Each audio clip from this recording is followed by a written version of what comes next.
Hello, and welcome back to Haunted Slumber. Before we begin, take a moment to leave a comment and tell me where you're listening from tonight. I always enjoy reading them.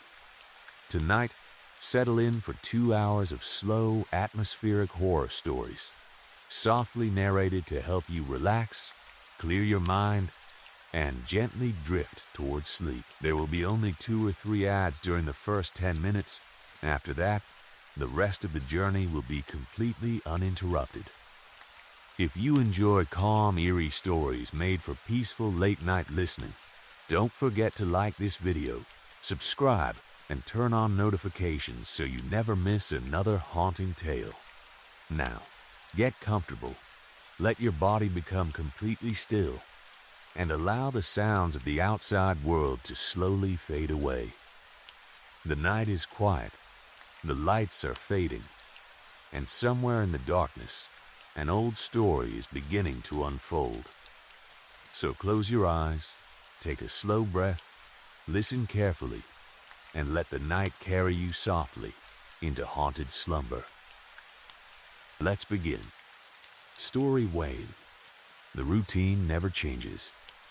That is the first rule. The goal is simple too, although I've started to forget what simple means. I must wake up at exactly 7:39 in the morning. Check. I must get out of bed with my left foot touching the floor first. Check.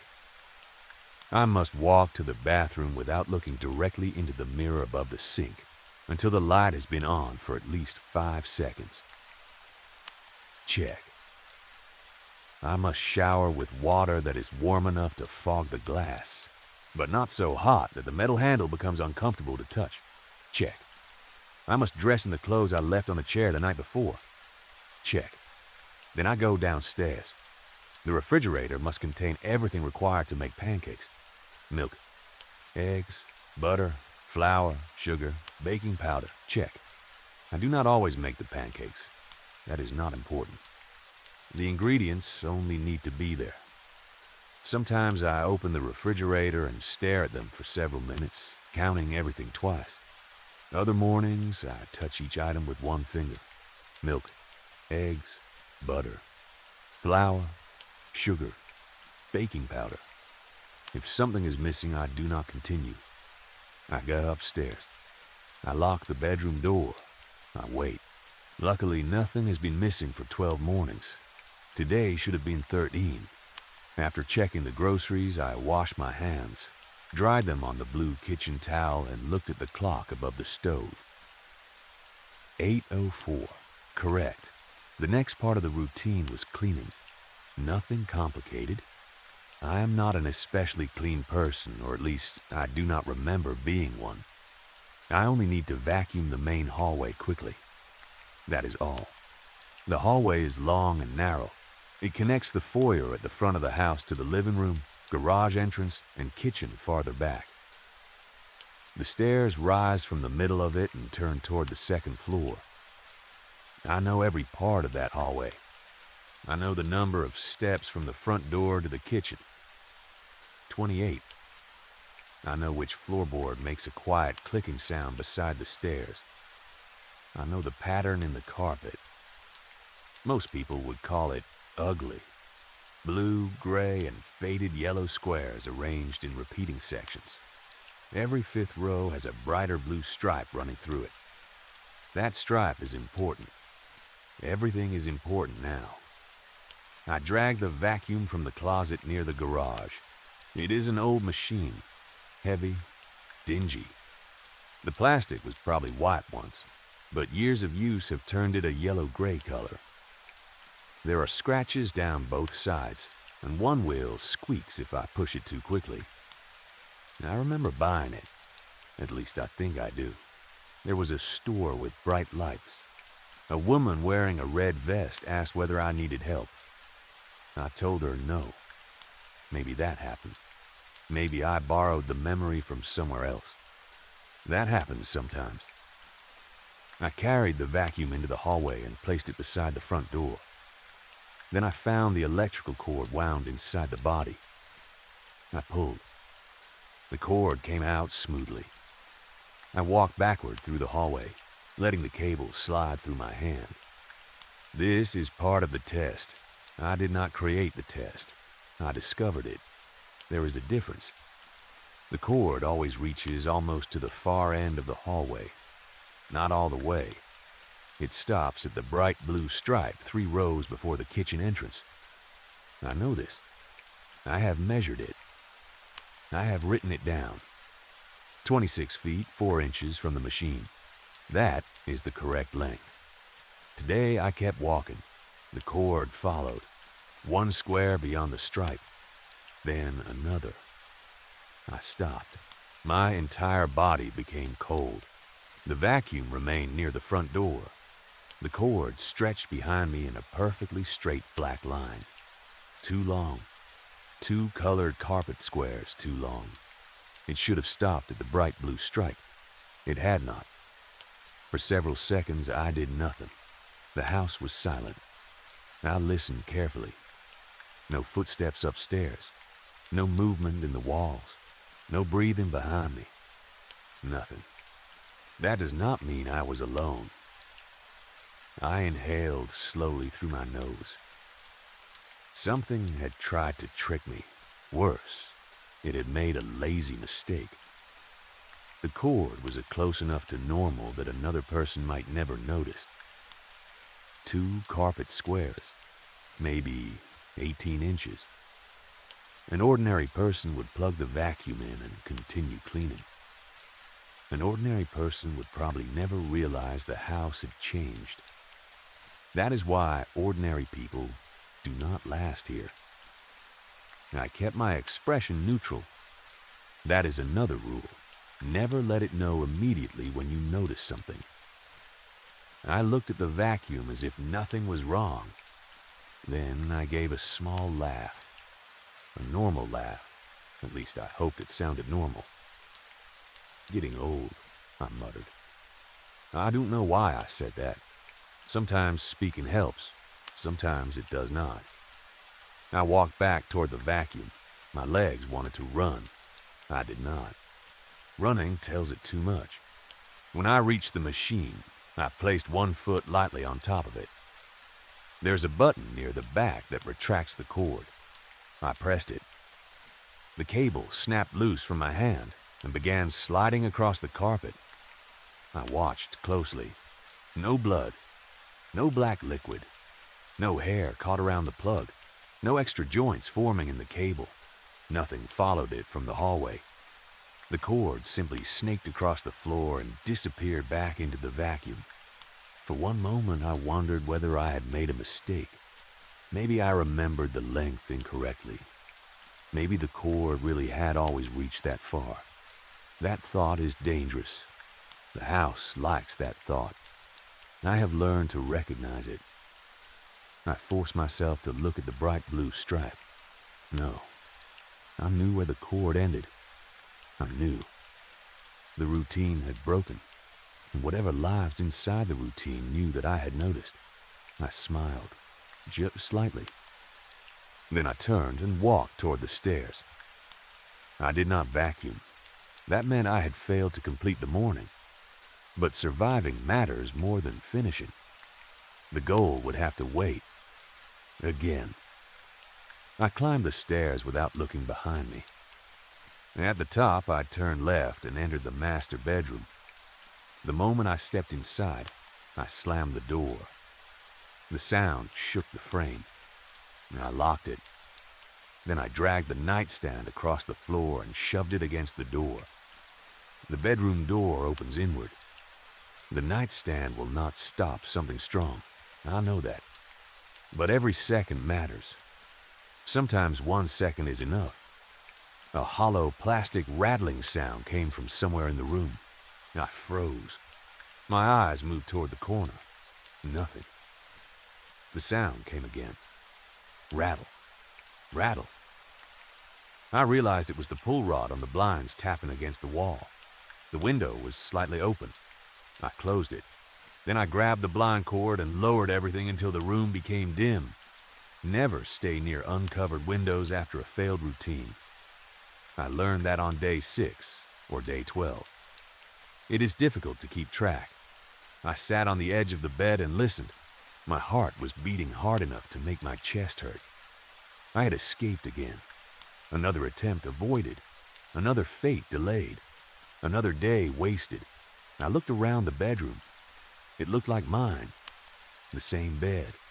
The same dresser. The same pale green walls. A framed photograph sat on the dresser. I do not look at it anymore. There are two people in the picture. One is me. The other changes. Not often, but enough. Sometimes it is a woman with dark hair. Sometimes a blonde man. Once it was an elderly woman I had never seen before. Yesterday, the second person was blurred. Today, I do not know. I keep the frame turned toward the wall. The bedroom is the safest room in the house. Not safe. Safest. There is an important difference. I learned that too. I do not know how long I've been here. The calendar says 14 days. My notebook says 83. The marks scratched into the bottom of the bed frame suggest more than 200. I do not trust any of them. Time behaves badly in this place. I remember waking for the first time and thinking I had overslept. The clock read 7:39. I remember being annoyed because I had an appointment. What appointment? I do not know. Work, maybe. A doctor. Lunch with someone. The memory is gone. I showered, ate breakfast, left through the front door. When I stepped outside, I found myself standing in the upstairs hallway. That was the first time. I laughed. I genuinely laughed because I thought I had become confused. I went downstairs and tried again. Front door. Upstairs hallway. The third attempt took me to the kitchen. The fourth returned me to the master bedroom. After that, I stopped laughing. I tried windows. The living room window opened onto the pantry. The bathroom window opened into the garage. Once I climbed through the bedroom window and fell 6 feet onto the carpet in the foyer. There is no outside. Not in the normal sense. Yet, I can see it. That is the cruel part. Through every window there is a neighborhood. Houses, lawns, cars, trees. Sometimes people walk past. I have screamed at them. They never hear me. I have thrown objects through the glass. The glass breaks. The object passes through. Then it lands somewhere in the house. A mug thrown through the kitchen window once smashed against the wall behind me. I still have the scar from where a piece cut my neck. After several days, I began noticing patterns. The house changes. Small things first.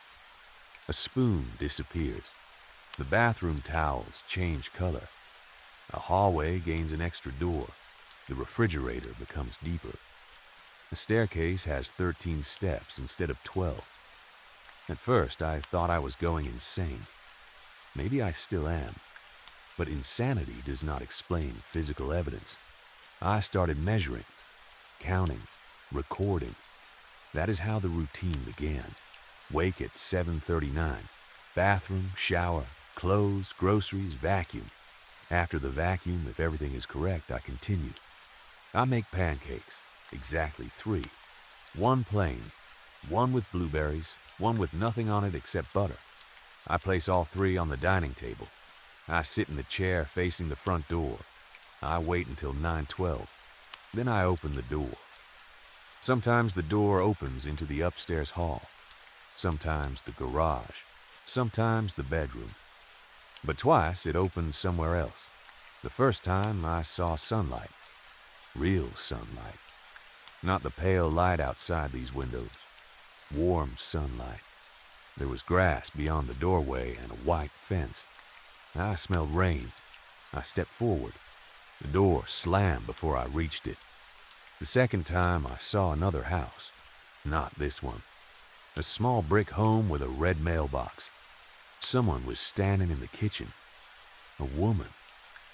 She turned when the door opened. I think she knew me. Her face changed. She started running toward me. The door closed. I have spent every morning since trying to make it happen again. That is the goal. Complete the routine. Make the door open somewhere real. Wake up in my house. Because this is not my house. It knows my house. That is different. It knows where the furniture goes. It knows the color of the walls. It knows the pattern of the carpet. It knows what I keep in the refrigerator. But it makes mistakes. The vacuum cord. The number of stairs. The person in the photograph. Sometimes the master bedroom smells like cigarette smoke, even though I have never smoked. Sometimes there is a dog bowl beside the kitchen door. I do not own a dog. Sometimes I remember owning one. That is the part I fear most. The changes are not limited to the house. They get inside me. Yesterday, I remembered my mother teaching me how to make pancakes. I could see her clearly. Gray hair, blue apron, a scar on her wrist. Then I opened my notebook and found a page written in my handwriting. Your mother died before you were old enough to remember her. I do not know which memory is true. Maybe neither. I have learned not to trust comfort. The house uses comfort more effectively than fear. Fear makes you suspicious. Comfort makes you cooperate. That is why it gave me the routine. I think it wants me to believe I created it. Maybe I did. I do not know anymore. There is a sound outside the bedroom now. Something moving along the upstairs hallway. Slowly. Dragging. I hold my breath. It stops near the door. The nightstand shifts slightly. Just half an inch. I press both feet against it. Nothing happens.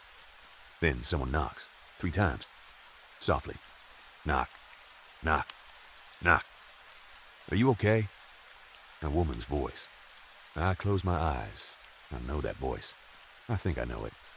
Michael? Is that my name? My notebook says, do not answer to Michael. I grip the edge of the nightstand. The woman outside begins crying. Please open the door. I say nothing. You're scaring me. Her voice sounds so real, so tired, so familiar. A memory flashes through my mind. A woman sleeping beside me, her hand on my chest, her hair across the pillow. I love her. No. Maybe I loved her. Maybe I invented her. Maybe the house did. Please, she whispers. You had another episode. Episode. That is a new word. Or an old one. My stomach twists. I called Dr. Patel, she continues. He said we should get you back on your medication. Medication. Another memory. Orange bottles, a hospital. A doctor asking whether I knew what year it was. I dig my nails into my palm. No, this is the trick. The vacuum cord was wrong. I know what I saw. You're not trapped, the woman says through the door. My breathing stops. You're home. I almost laugh. That is exactly what it would say. You've been doing this for 3 days. 3 days. My notebook says 83. The bed frame says hundreds. You keep moving furniture in front of doors. Her voice breaks. You keep talking about routines. I look toward the hidden photograph. I should not. I know I should not. But I stand anyway. The woman outside keeps speaking. Please, Michael. I cross the room. I turn the photograph around. A woman with dark hair stands beside me. The same woman from the memory. Her face is clear. On the back of the frame, someone has written, Jenna and Michael, first house, 2018. My hands shake. The voice outside sobs. Please let me in. I nearly move the nightstand. Then I notice the picture, not the people. The house behind them. The front door is red. Our front door is blue. I look around the bedroom. In the photograph, the upstairs windows have white frames. These are black. I turn the picture over again. Something is scratched beneath the written words, very small. I hold it near the lamp. Not your house. The knocking stops. Silence. Then Jenna's voice changes. Not much. Just enough. Michael. The sadness is gone. I step backward. Open the door. I do not move. The handle turns. The lock holds. Open. The nightstand trembles. I push against it. The thing outside does not force the door. It never does. Not immediately. Instead, it laughs. Not Jenna's laugh. Mine. Then footsteps move away.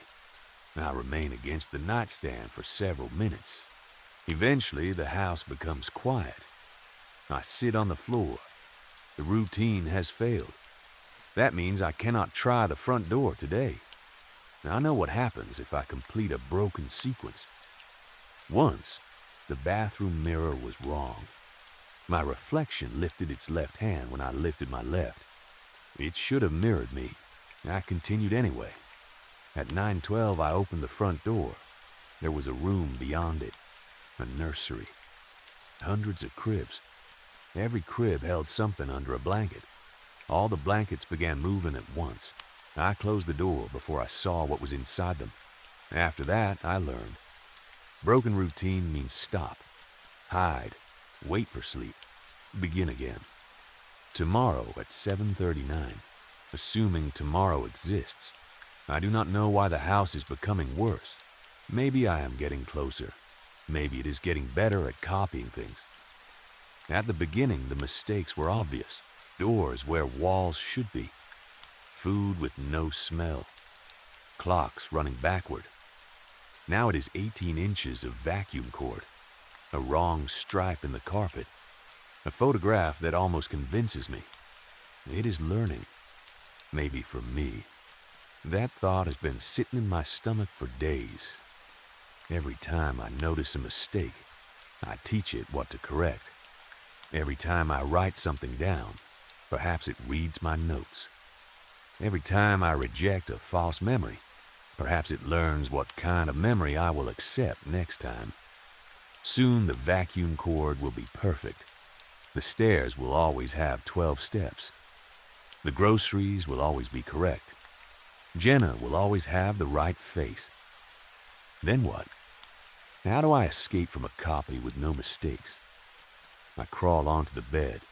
It is only 8:31 in the morning. A long time until night. I do not sleep during the day. That is another rule, I think. My eyes feel heavy. The room is warm. Too warm. I remember showering. Warm, hot water. Correct. I remember the groceries. Correct. I remember the vacuum. Wrong. Definitely wrong. I repeated aloud. The cord was too long. My voice sounds uncertain. The cord was too long. Again. The cord was too long. I reach for my notebook. The page describing the vacuum test is blank. No. I flip backward. Yesterday's notes are still there. The page before that. The page before that. But the measurements are gone. I know I wrote them. 26 feet, 4 inches, bright blue stripe. I search every page. Nothing. The house has removed them. Or I never wrote them. No, I did. I take a pen and write across an empty page. Vacuum cord, ends at blue stripe. I underline it 3 times. Then I add, if it goes farther, stop the routine. I look away for 1 second. When I look back, the sentence reads, vacuum cord, ends 2 squares after blue stripe. I throw the notebook across the room. It hits the wall. The blinds rattle. The room becomes silent. I understand. It knows. Not just that I noticed. It knows what I noticed. And now it is correcting me. I sit against the bed and press my hands over my eyes. I try to remember the real house. Not this one. The other one. The place behind the second door. Red mailbox. Woman running toward me. What was her name? Jenna? Maybe? What color were the walls? I cannot remember. Did we have children? No. Maybe. A dog. I remember a dog bowl. Was that a mistake or a memory? I start laughing. I cannot stop. That is the real trap, not the rooms. Not the doors. Not the impossible windows. The trap is that eventually I will no longer know what I am trying to return to. Maybe there is no real house. Maybe there never was. Maybe I have always lived here. That is what it wants me to think. I crawl toward the notebook and pick it up again. The page has changed. There is only one sentence now. You are home. I tear the page out. Underneath it, on the next sheet, someone has already written another message. Go to sleep. I look at the clock. 7:39. My body goes cold. No, it was 8:31. I saw it. The clock reads 7:39. Morning light leaks through the blinds. The nightstand is back beside the bed. The bedroom door is unlocked. My clothes are folded neatly on the chair. From downstairs comes the soft hum of the refrigerator. Then I hear the vacuum cord retracting, a long plastic hiss. The routine is beginning again. I sit on the bed and stare at the clock. 7:39. Check. I do not know whether I have slept.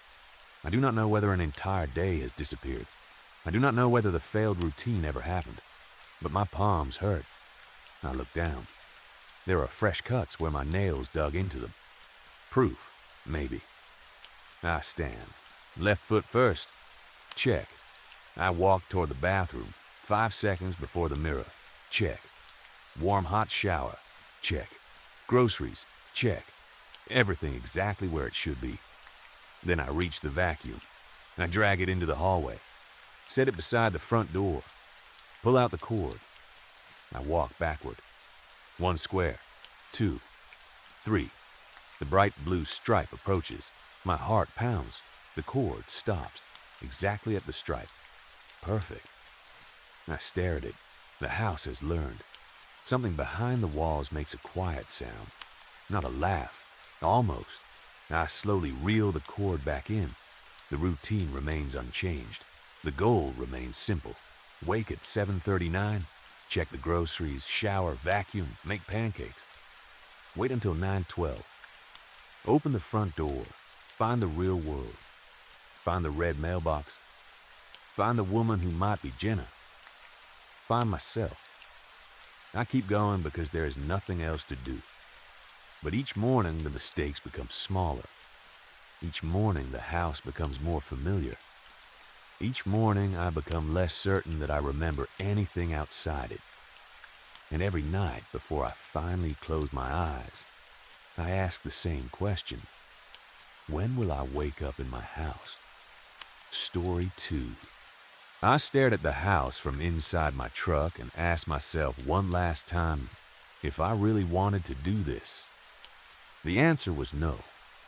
Every part of me wanted to turn the key, put the truck in reverse, and get as far away from that neighborhood as possible.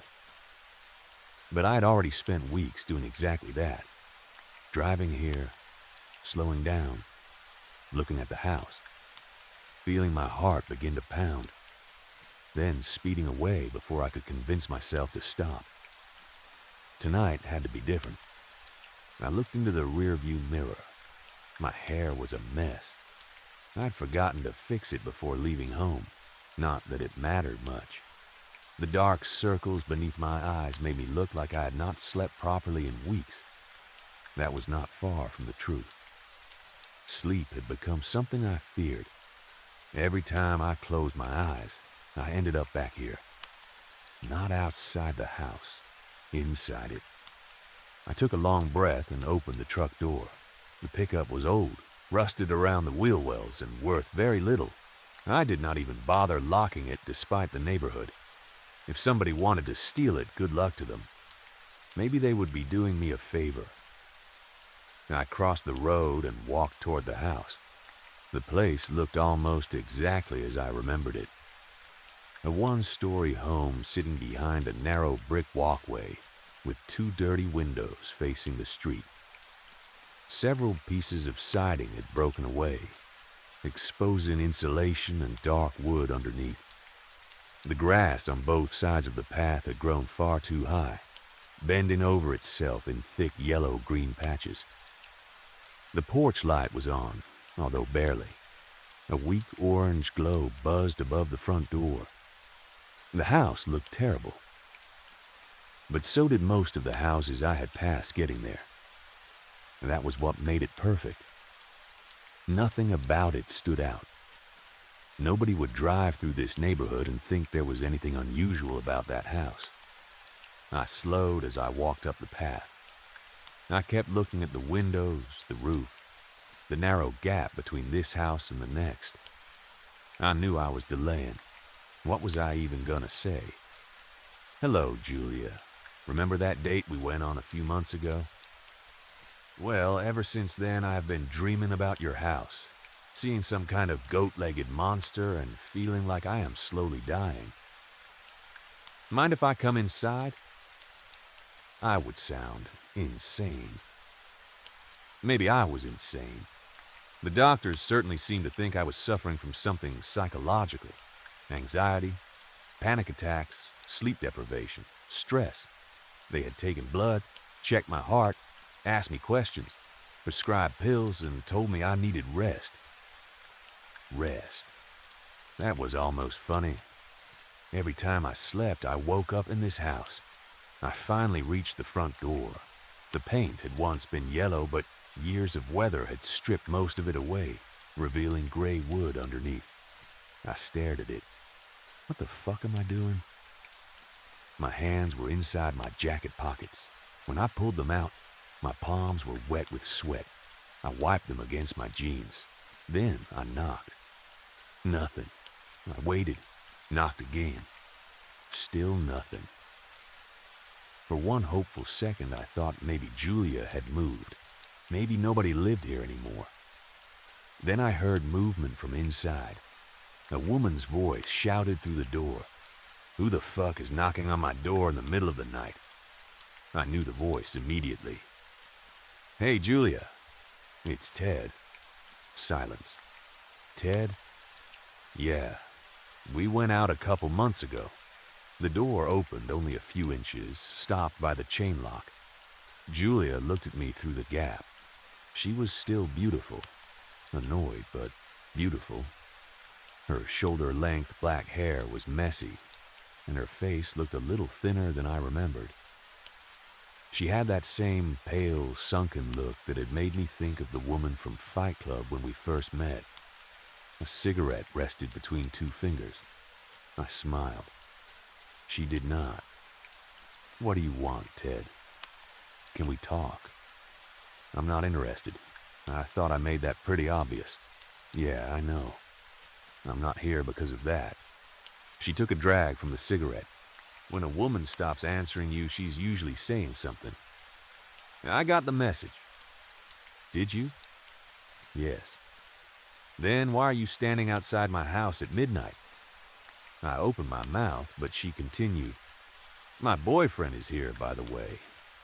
He's 6'4" and completely jacked. I practically had to beg him not to come answer the door himself." She blew cigarette smoke through the opening. I watched her face carefully. Something about the way she said it felt wrong, not threatening. More like rehearsed. Like she was hoping I would believe it and leave. Before I could respond, a man's voice came from deeper inside the house. "Invite him in, babe." Julia closed her eyes. For a second, she looked genuinely irritated. Then she shut the door. I heard the chain slide free. The door opened fully.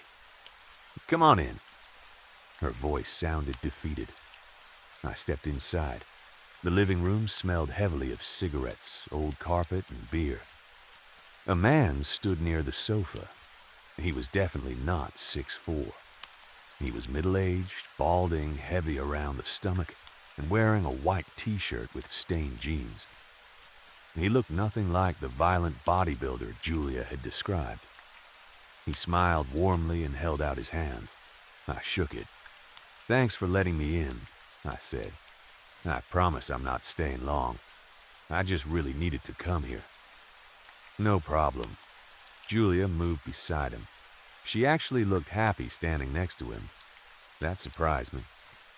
Our date had not ended well, but I did not hate her. Seeing her with someone who seemed nice should have bothered me, but it did not. Honestly, I was glad. The man seemed friendly. The room looked almost the same as it had the last time I was there. Cheap yellow wallpaper covered the walls, decorated with faded purple flowers. A large brown leather sofa faced an old box television. A recliner sat beside the coffee table. The carpet was brown now, though I suspected it had once been some lighter color. Empty beer cans covered the coffee table beside an ashtray overflowing with cigarette butts. I stared around the room, then past Julia and the man toward the kitchen. Neither of them spoke. Eventually, I realized they were both staring at me, waiting.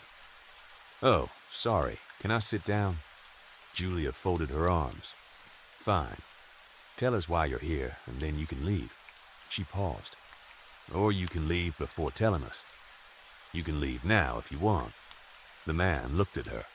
Julia smiled. "I'm kidding." She turned toward the kitchen. "Sit down. I'll get you a beer." The man laughed quietly. "I'm Phil, by the way. Ted." "Yeah, I figured." He pointed toward the recliner. "Take a seat." I sat. Phil dropped onto the sofa. I rubbed my hands together. Now that I was inside, the fear was returning. Not normal nervousness. The same sickness I'd been dealing with for weeks. My heart felt like it had climbed into my throat. My stomach twisted. Sweat began forming across my forehead. Julia returned with a beer and handed it to me. My hands shook so badly that she noticed. I set the bottle on the coffee table before I dropped it. Julia sat beside Phil. Both stared at me. I picked up the beer, took one sip, put it back down. Nobody spoke. I looked at Julia, then Phil, and then the television. Finally, Phil cleared his throat. "Hey, Ted." "Yeah." "You don't have a gun or anything, do you?" "What?" "A gun." "Oh, God, no." I looked at both of them. "I'm sorry. This probably looks insane." "That's one word for it," Julia said. "I should go." I started to stand. Julia stopped me. "Ted." I looked at her. "Why are you here?" I sat back down. "It's midnight," she continued. "We were getting ready for bed, and then someone I went on one date with months ago knocks on my door looking like he hasn't slept since." She leaned forward. "You don't even seem jealous about Phil. So what is this?" I looked at him. "Phil, I'm sorry if any of this sounds disrespectful." He raised both hands. "You and Julia went out. I understand that. I'm assuming it went well enough that you ended up back here." Julia smirked. Phil gave her a look. "I don't need details." "Fair enough." I took a long breath. When I spoke, the pressure in my chest became slightly easier. So I kept talking. "I started having nightmares a few weeks ago." Julia raised an eyebrow. "About what?" I looked around. "This house." Her smile faded slightly. "This house?" "Yeah." "Was our date really that bad?" She gave a quiet laugh and lit another cigarette. "I'm serious." That killed the joke. I continued. "In the dreams, I wake up here." "Here where?" "Different rooms." I pointed toward the kitchen. "Sometimes in there, sometimes here, sometimes in the bedroom." Julia stopped smoking. I open my eyes and immediately know I'm inside this house. I rubbed my palms against my knees. It's always hot. "How hot?" Phil asked. "Unnaturally hot, like the whole place is sitting over a furnace." I swallowed. "And I can't leave whichever room I'm in." "What do you mean?" "The doors won't work. Sometimes they disappear. Sometimes I walk toward them and they seem to get farther away." I look toward the dark hallway, and there's something else. Neither of them interrupted. A creature. Julia stared at me. I don't see it clearly. My voice became quieter. "It passes doorways. Sometimes I see it at the edge of a room." I could picture it now. Those legs, those eyes. It's huge. I felt nausea rise through me. It stands on two goat legs. Phil leaned closer to Julia. She looked uncomfortable. This is a lot, Ted. I know. I wiped sweat from my forehead. I know they're dreams. I understand that. I pointed at my chest. But the feeling doesn't stop when I wake up. My voice started shaking. I wake up terrified, and I stay terrified. Sometimes for hours. Then the sickness starts. I looked at the untouched beer. I feel like I'm going to throw up constantly. My heart starts racing for no reason. I get dizzy. I feel like something terrible is about to happen every second of the day. Phil's expression softened. Have you talked to a doctor? Several. What did they say? Anxiety. That would make sense. It does. I nodded. But this is different. I could hear how crazy I sounded. They gave me pills. I've had blood tests, heart tests, everything. I pulled a prescription bottle from my pocket and shook it. They tell me to sleep. I laughed once. I can barely close my eyes anymore. Julia and Phil exchanged a look. I continued. And the worst part is that I knew I had to come here. Julia stared at me. What do you mean, knew?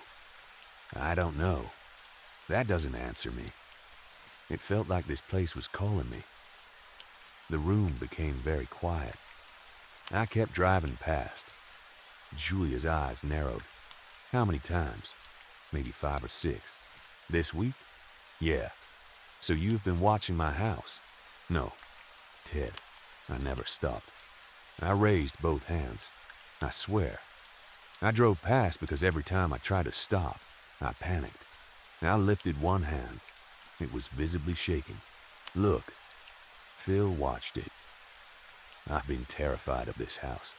Julia looked away. Then she asked something I had not expected. Have you been inside since the night we were together? No. You're sure? Yes. She leaned back. Things have been strange around here lately.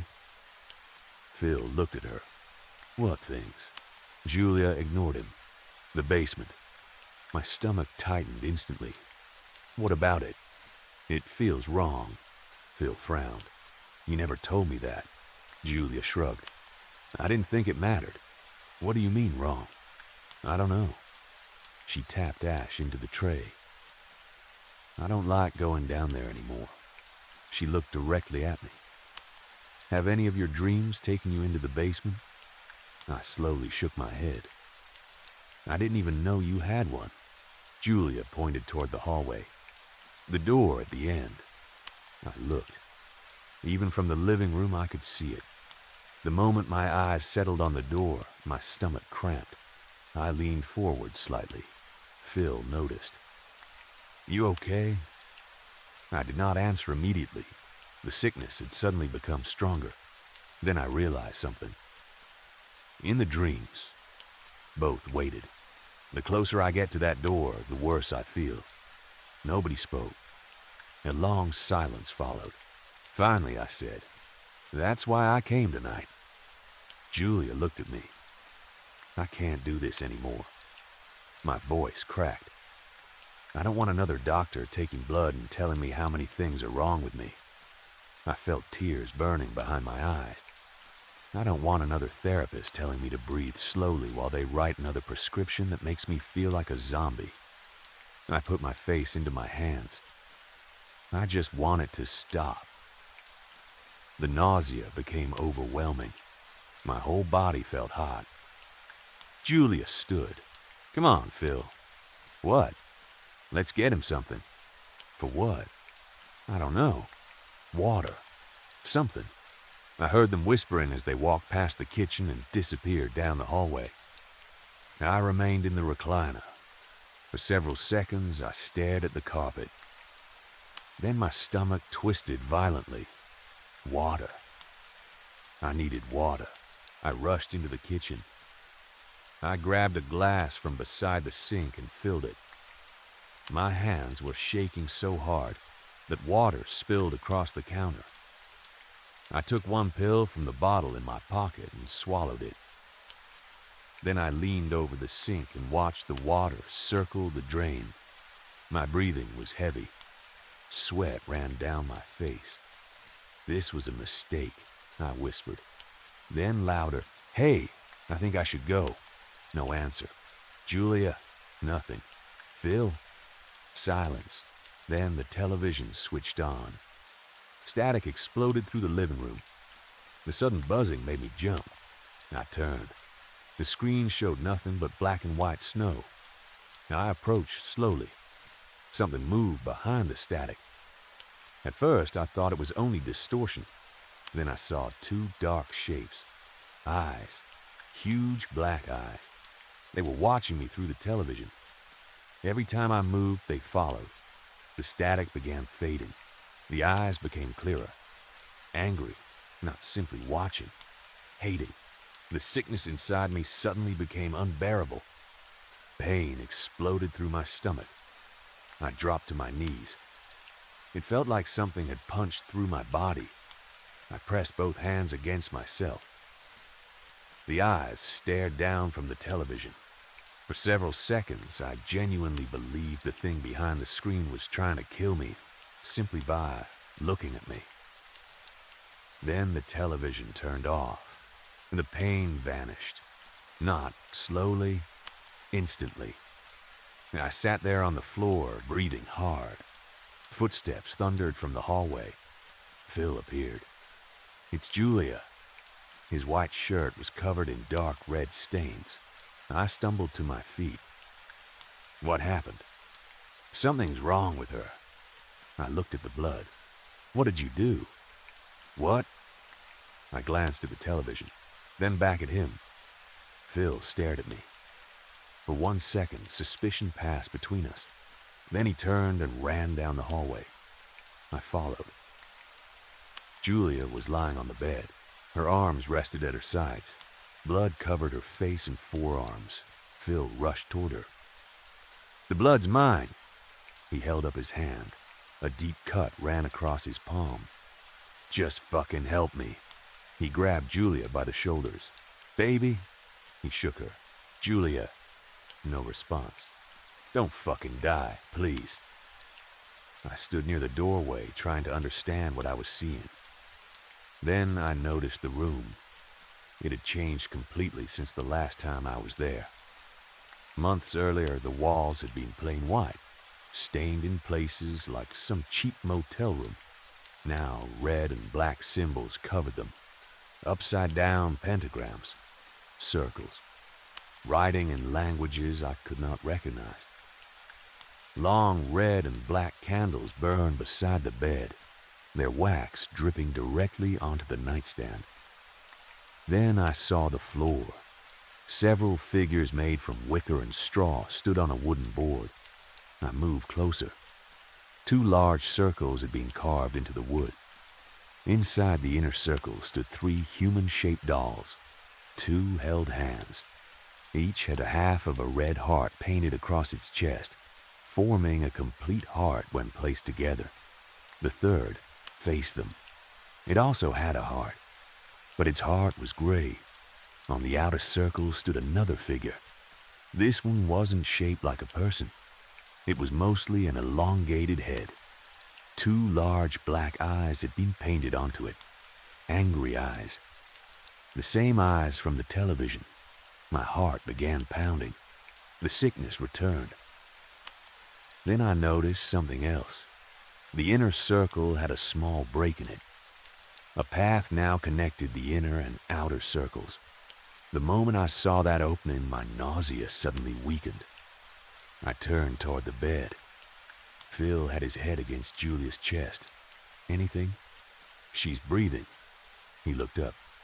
"But she won't wake up." "What's in her hand?" Julia's fingers were clenched around something. Phil carefully opened them. A lock of hair. His hair. Phil backed away. He touched different parts of his head, searching for where she had cut it. Julia didn't move. I pointed toward the wicker dolls. "Did you do this with her?" Phil looked where I was pointing. What? This? No. You expect me to believe that? I knew she was into witchcraft. He looked genuinely confused. I'm not. You're dating someone whose bedroom looks like the fucking Blair Witch Project. It was like this when I got here. He looked angry now. It's her house. He pointed toward me. And everything was fine before you showed up. We stared at one another. His fear was turning into anger. Then he said, "And why the fuck did you show up at midnight because of dreams?" I know how it sounds. It sounds insane. I didn't do this. Neither did I. I pointed at the dolls. Then look. Phil walked over. He knelt beside me. His expression slowly changed. I've never seen this before. It wasn't here. Not earlier. He rubbed his face. She did say she needed to do something while we were watching a movie. I pointed. Why are the three of us inside that circle? Phil looked again. I don't see Julia. What? He pointed. One looks like me. Then another. That could be you. He pointed toward the outer circle. And there's that head. I looked down. The third human doll was gone. I stared at the empty space. It was there. Phil frowned. What? It was right fucking there. Phil reached toward the large head. I grabbed his wrist. Don't touch it. He pulled away. What the hell? It could be cursed. He rolled his eyes. Then his expression changed. He was looking past me, at the bed. Julia! I turned. The bed was empty. Phil ran toward it. Julia! Nothing. He rushed into the hallway. I followed. Phil! He opened doors, searching rooms. Julia! Phil stopped. He was hysterical. Then I noticed the final door at the end of the hallway. The basement door. It was open. My stomach tightened. I felt instantly sick. I knew she was down there. I did not know how. I simply knew. I'm going into the basement. Phil barely heard me. Take care of yourself up here. I approached the door. Beyond it were old stone steps descending into darkness. There was no visible light switch. I stepped down. Then another step. The hallway light behind me faded quickly. After 5 steps, I looked back. The door slammed shut. I jumped. Phil! I ran back up. Julia! I pulled the handle, locked. That isn't funny. I kicked the door. Open the fucking door. Nothing. I hit it with my shoulder. Pain shot through my chest. I almost fell backward down the stairs. I reached into my pocket. Not for the pills, my lighter. A gold Zippo I'd grabbed before leaving home. I lit it. The flame was tiny. It barely illuminated my hand. Still, it was better than complete darkness. I continued downward. The stairs were open beneath each step. I kept imagining something reaching between them and grabbing my ankle. So I moved slowly, very slowly. Then another problem became obvious. I had been walking down for too long. This was a 1-story house. There was no possible way the basement could be this deep. I counted more than 100 steps, still going. I considered turning around, but I knew whatever had trapped me there would not let me leave. So I continued. Eventually, my foot reached concrete. I almost collapsed in relief. I had reached the bottom. I held the lighter out. Nothing. Darkness in every direction. I started walking. I reached for walls. There were none. I walked farther. Still nothing. The basement felt enormous, like an empty warehouse. I should have found a pipe, a wall, a shelf, anything. But there was nothing except concrete beneath my feet. Then I noticed something about my lighter. It was still burning. That was impossible. I'd used it constantly for what felt like hours. There was not enough fuel. Even a completely full lighter should have died long ago. But the flame remained unchanged. I wandered, maybe for hours, maybe minutes. Time meant nothing there. Eventually I stopped. I had nothing left. Help! My voice disappeared into the darkness. No echo. Nothing. I screamed again. No response. Finally, I closed the lighter. Darkness swallowed me. I sat on the floor, cross-legged like a kid during gym class. I put my face in my hands. Whatever was going to happen could happen. I was finished fighting. A deep voice whispered behind me. He has given himself up. I did not turn. Footsteps moved across the concrete. Something heavy dragged beside them. Then whatever it was stopped next to me. Something was dropped onto the floor. It moved. I reached out blindly. My hand touched fabric. Then a chest. A heartbeat. A click sounded overhead. A bulb switched on. The light was so bright that I covered my eyes. When I looked down, Phil was beside me. Unconscious. His hands and feet were tied with rope. But he was alive. I looked around. The basement was normal. Completely normal. Stone walls, exposed pipes, concrete floor, maybe 20 feet across. The stairs were only a short distance away. There were perhaps 15 steps, not hundreds. I stood. What the fuck? I moved toward the stairs. Two hooded figures sat at the top, watching us. They're ready, the larger one said. The smaller figure stood, then slowly walked down. Each step brought the person deeper into the light. When the hood came off, I stopped breathing. Julia. What the fuck? She smiled. Not Julia's usual sarcastic smile. Something wicked. She pulled a double-edged ritual knife from a rope around her waist. Julia? I backed away. What did you do to Phil? She pointed the blade toward me. What did you do to me? She said nothing. Why are you doing this? Her smile widened. It needs to feed. What? It needs food. She looked toward Phil. So Daddy and I can keep living. I looked down. Phil and I were lying inside two large chalk circles, exactly like the board upstairs. 5 upside-down pentagrams surrounded us. Pain exploded through my stomach. I collapsed. Julia walked behind me and kicked me toward the center. Phil began moving, his eyes open. What? He tried lifting his head.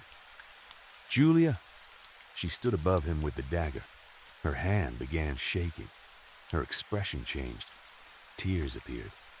God damn it. She started crying. I'm sorry, baby. Phil stared at her. I love you. She looked toward the stairs. Daddy, you said he'd stay asleep. The large hooded figure began descending. It's okay, child. His voice sounded like a preacher speaking from a church pulpit. It's okay. He was enormous. When he removed the hood, I saw a bald head and a wide, smiling face. He wrapped Julia in his arms. She cried against him. He lifted her chin. We have done this many times. He laughed. I told you not to form attachments. Then he looked at Phil. You always do this to yourself. Julia cried harder. He doesn't like waiting. The man held out his hand. Give me the knife. Julia obeyed. He took her hand, then cut her palm. She barely reacted. He pressed her bloody hand against one pentagram.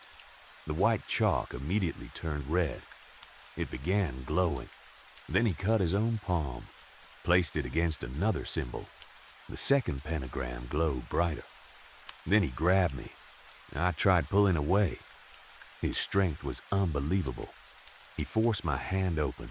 The blade sliced across my palm. I screamed. He smiled, then pressed my hand against the third symbol. Light filled the basement. Phil began waking more fully. The large man ripped through the rope around Phil's wrists with one hand, then cut Phil's palm. The fourth pentagram lit. The overhead bulb exploded. Glass fell around us. Now the only light came from the glowing symbols. One pentagram remained dark, the one near my feet. Phil groaned. My fucking hand. The huge man smiled. Shh. He handed the knife back to Julia. It's time. They stood beside the final pentagram. The chalk began glowing. The concrete cracked. A black hand pushed through the floor. Long fingers, long black nails. The temperature shot upward. Steam poured from the crack. The opening widened. Something began climbing out. I could not move. My body was weak from pain and fear. A huge dark shape emerged through the steam. Phil looked at me. What is happening? I opened my mouth. Then something grabbed my ankle. The pressure shattered bone. I screamed. My body was dragged toward the opening. The hand around my leg burned like hot iron. Then it lifted me. I hung upside down. Through the steam, I finally saw the creature from my dreams. Black hooves, long goat legs, a tall human-shaped body, a horse-like face. 2 horns rose from its skull, and those eyes, completely black, filled with hatred. It sniffed me, then opened its mouth. Rows of sharp teeth appeared. A long, snake-like tongue slid out and licked the blood from my ankle. I knew I was going to die. I stopped fighting. Closed my eyes, the creature made a sound. Disapproval. Then it swung me aside. I crashed into Julia. Something cracked inside my chest. She screamed. The dagger flew from her belt. The creature hissed. No! Its hand grabbed Julia. She screamed, "Daddy!" The demon dragged her toward the opening. She reached for the dagger. Could not reach it. "Help me!" Her father watched. The smile disappeared from his face. For the first time, he looked disappointed. "You knew better," he said. Julia screamed. "You were told to bring the right food." The demon lifted her upside down. Her father shook his head. "You fell in love with this fat boy." He looked toward Phil. "He told you what he wanted," Julia cried. Her father continued. "One who has given himself up." He pointed toward me. "And one who has not." His gaze went toward Phil. "That is how it has always been." Julia kicked wildly. "Daddy! Don't fight, baby girl." His preacher voice returned. "I served you," Julia screamed toward the creature. "I served you forever." The demon did not care. Julia screamed again. Then the sound suddenly stopped. Her silhouette split apart. The creature tore her in half. Blood sprayed across the basement, across me, across her father. For several seconds, everyone froze. Then Phil moved. He pushed himself up and charged. Julia's father had not noticed the dagger lying near him. Phil grabbed it. He drove the blade directly into the large man's eye.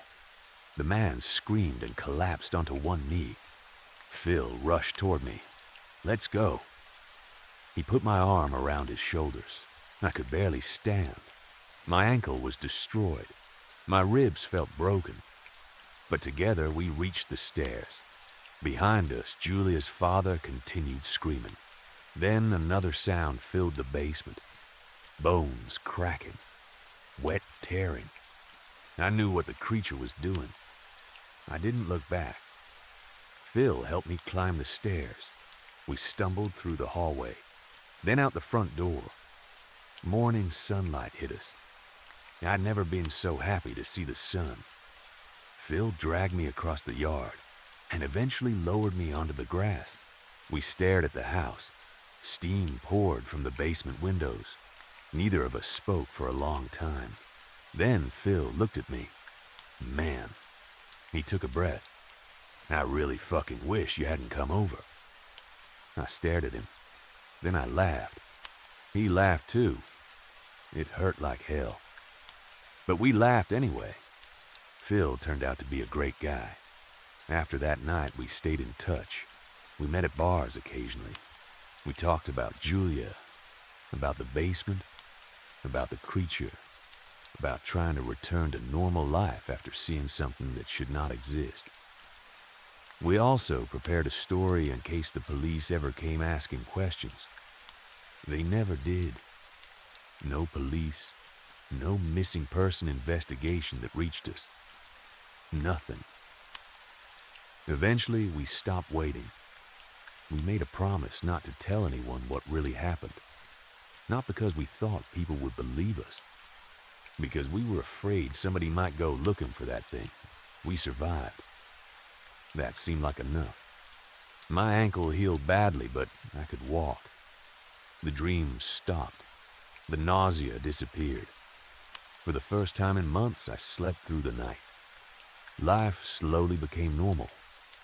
Phil and I spoke less often as the years passed. There was nothing personal about it. That is what happens. People get busy. Jobs change. Relationships happen. Months can pass without you noticing. Then one evening, after I had not heard from Phil in a long time, my phone rang. His name appeared on the screen. I answered immediately. "Hey, man." For a few seconds, he did not speak. Then he asked something that made every part of me go cold. "Ted, have you been feeling sick again?" I sat up. "No." "You sure?" "Yeah." I could hear him breathing. "What's going on?" He was quiet. Then he said, "I'm having dreams." I closed my eyes. "What kind?" "The same kind you had." My stomach tightened.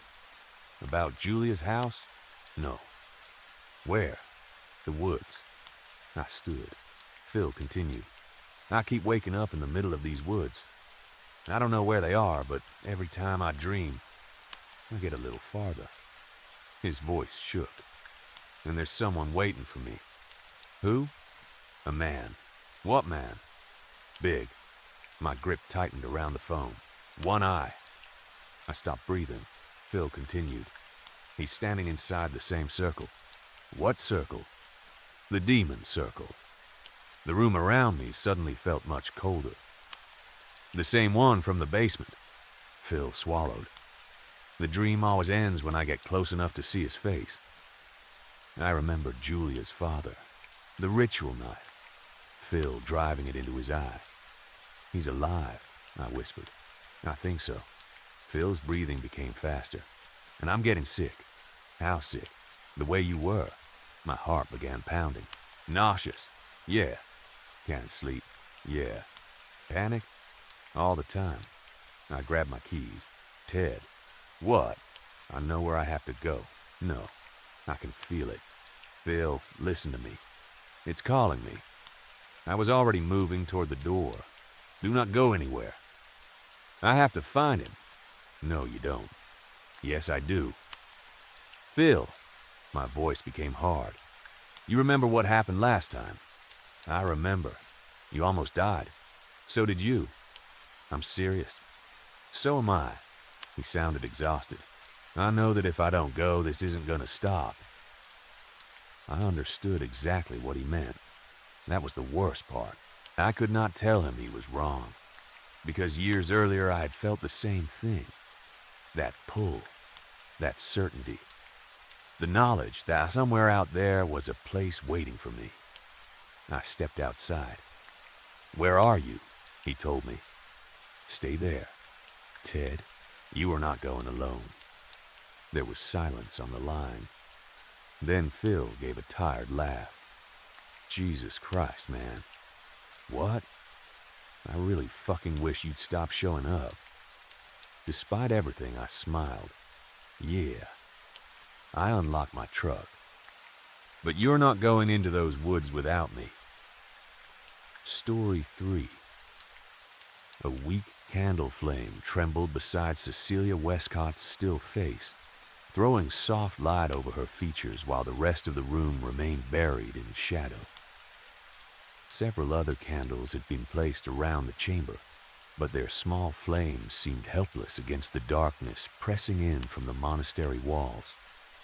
Father Hugh sat beside a heavy wooden desk with a quill shaking between his fingers. He stared at the open necrology before him, the monastery's record of the dead, and forced himself to write. Cecilia Westcott, mother of the monastery, day of passing, 24th of August 1818. The words looked wrong on the page. Final. Cruel. His chest tightened until breathing became difficult. Grief rose through his throat like something with claws, and the quill trembled badly enough that a drop of black ink fell onto the parchment and spread into an ugly stain. For several seconds, Hugh could not bring himself to finish the entry. Some childish part of him believed that if he left her name incomplete, then perhaps her death would remain incomplete as well. Perhaps God would notice the unfinished sentence and decide the matter was not yet settled. But there was no miracle, only silence. Vast, cold silence, broken by the sound of Hugh's uneven breathing. At last, he placed the quill aside. He turned towards Cecilia's body. Memories came immediately. Her voice in the chapel choir, the way she stood among the other sisters with her eyes lowered in prayer, before raising her head to sing. Her voice had always risen above the others, not because she tried to outshine them, but because there had been something naturally clear and beautiful about it. Whenever Cecilia sang, the stone corridors seemed warmer. Even men who had heard the same hymns thousands of times sometimes stopped to listen. Hugh closed his eye. There would be time for memories later. There was such a thing as later. He shut the necrology. The heavy cover struck the pages with a deep, final sound. He had told the other priests he wished to prepare Cecilia's body alone. None had objected. Everyone knew how close they had been, though no one truly knew the whole of it. Hugh would wash her, anoint her, prepare the herbs, dress her properly, and make certain she was ready for burial. In his younger years, he could have lifted her without help. Now his back ached, and his hands were no longer steady, so 2 younger monks had assisted him in moving her. Then they had left. Tomorrow morning, Cecilia would be placed in the earth. The thought weighed on him more heavily than his own age. In truth, Hugh thought, her wake had begun long before. Her heart stopped. During her final weeks, Cecilia had become too weak to leave her bed. She once told him, with that faint humor she had managed to keep even near death, that her bones felt as heavy as steel but were worth far less. Hugh had smiled because she wanted him to. Then he had gone somewhere private and wept. He had remained beside her whenever his duties allowed, praying harder than he had prayed in decades. He asked God for another year, then a month, then a week, then one more morning. Nothing came. Cecilia grew weaker, and eventually there was nothing left for Hugh to ask except that she die without fear. Now even that prayer seemed cruel. He reached towards the table. A small knife rested beside rosemary, myrrh, salt, other dried herbs, and a wooden crucifix. Hugh picked up the rosemary. He pressed its brittle needles between his thumb and finger, releasing a sharp green scent into the room. For a moment, the smell reminded him of spring. Then, the memory hurt too much. He used the knife to cut the herbs into fine pieces. Myrrh clung to the blade, its bittersweet fragrance mixing with the rosemary and candle smoke. He scattered the mixture gently over Cecilia's body. The familiar scents filled the chamber. Green, sweet, holy. Everything carried memory. Everything seemed to belong to her now. Hugh reached for another bundle of herbs. A heavy sound came from behind him. Thud. Cold night air swept suddenly through the chamber. Hugh froze. The hairs on his arms rose beneath his sleeves. For 1 second, he thought perhaps one of the windows had blown open. Then he heard movement. He turned. A figure was climbing through the window. The moon stood directly behind the intruder, turning him into a black shape outlined in silver. Hugh gripped the knife. He had once been strong, once quick. Age had stolen most of that from him, but the weight of the blade still gave him a little courage. "Who goes there?" His voice echoed through the room. The man landed softly on the stone floor. Something moved behind him. At first, Hugh believed it was a cape caught by the wind. The moonlight grew brighter, far brighter. Hugh raised one hand to shield his eyes. "I am armed," he warned. "Do not come any closer." The light slowly weakened, or perhaps Hugh's eyes adjusted. He lowered his hand and stared. The stranger looked as though he had stepped from a holy painting. His entire form seemed made from shades of white, silver, and black. His hair was almost platinum, shining faintly even in the dim chamber. His eyes were pale and glossy like pearls. Silver embroidery covered his clothing, and what Hugh had mistaken for a cape was not a cape at all. Wings stretched from the stranger's back. Great white wings. They opened so wide that the tips nearly touched opposite walls. Hugh's fingers loosened around the knife. His knees became weak. "Hey, are you?" "Yes," the stranger replied immediately. His voice was smooth, almost beautiful. Hugh's legs failed him. He dropped to his knees and struck the side of the table on the way down. Herbs, spices, and one lit candle fell onto the floor. Hugh bowed his head. Tears filled his eyes. "I never doubted," he stammered. "I swear it. I never doubted him. To see one of his angels with my own eyes. I am not worthy. Who was she?" The voice had changed, still calm, but firmer. Hugh looked up. The stranger was staring at Cecilia. Hugh pushed one hand against the table and slowly stood. "Cecilia Westcott," he said. "She was a nun here. She died this morning." He hesitated over the word nun. Why? He did not know. Perhaps because it explained everything and nothing. Hugh wiped his face and bent to collect the fallen herbs. His lips began forming a prayer, but the words vanished before he finished. Clouds passed before the moon. The room darkened. "No, child," the stranger said. Hugh looked up. "Who was she to you?" The question landed harder than it should have. Hugh stared at Cecilia. A nun, he told himself. A woman of faith. A servant of God. If not for her, Hugh would never have entered the church. If not for her, he might never have believed in anything. Who was he without God? Who was he without Cecilia? "A wonderful person," Hugh finally answered. He stood with the recovered herbs in his hands.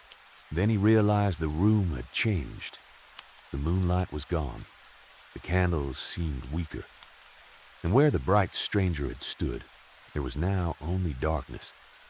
Not ordinary shadow, an abyss. It swallowed the faint candlelight. Hugh could no longer see the man's body. Only two silver-gray eyes remained inside the blackness. The darkness felt close. Too close. Cold crept beneath Hugh's robe. His breath turned wide in the air. He could feel a clear edge where the remaining warmth of the chamber ended, and the unnatural chill began. Something whispered from inside the blackness, or perhaps several somethings. The sounds tugged gently at his hair and clothing, as if inviting him closer. "Let go," the stranger said. Hugh's heart tightened. Let go of Cecilia? He looked at the floor. No, his voice shook. No, I cannot do that. Tears threatened again. I will not forget her. I will not allow kindness such as hers to disappear as though it meant nothing. Her deeds will be remembered as long as I draw breath. His hands tightened around the objects he had collected. In one hand was the knife. In the other, the crucifix. Let go. The meaning changed. Hugh looked down. The remaining candles flickered violently. The darkness moved closer. Those silver eyes remained fixed on him. Hugh dropped the knife. He reached for the blessed herbs and spices. Then he remembered an old practice, something the elderly abbot had taught him when Hugh was young. Whenever bodies were prepared for burial, a protective circle could be formed around the priest using blessed salt, herbs, or spices.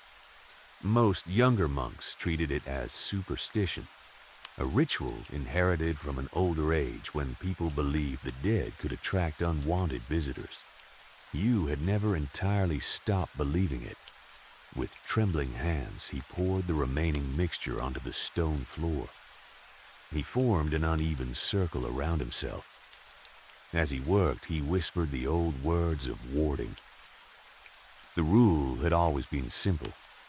Nothing unholy could cross a properly blessed circle. Not a wandering spirit, not a demon. Not any creature spoken of in the old stories. So long as the one inside remained within its boundary and gave no invitation, the circle was sanctuary. Tonight, that old superstition became the only protection Hugh had. The final candle still burned weakly beside him. Everything beyond the circle had disappeared. The walls, the windows, even Cecilia's body. Hugh stood alone in a small island of light inside an endless darkness. Except he knew he was not alone. He could feel the stranger watching him. The sensation crawled over his skin. "Be gone!" Hugh shouted. He held the crucifix in front of him. "Be gone, foul spirit. Leave this house of God before the Lord destroys you." Nothing answered. A cold wind crossed the floor and scattered several grains from the outer edge of the circle. Hugh stared down at them in horror. Just survive until morning, he told himself.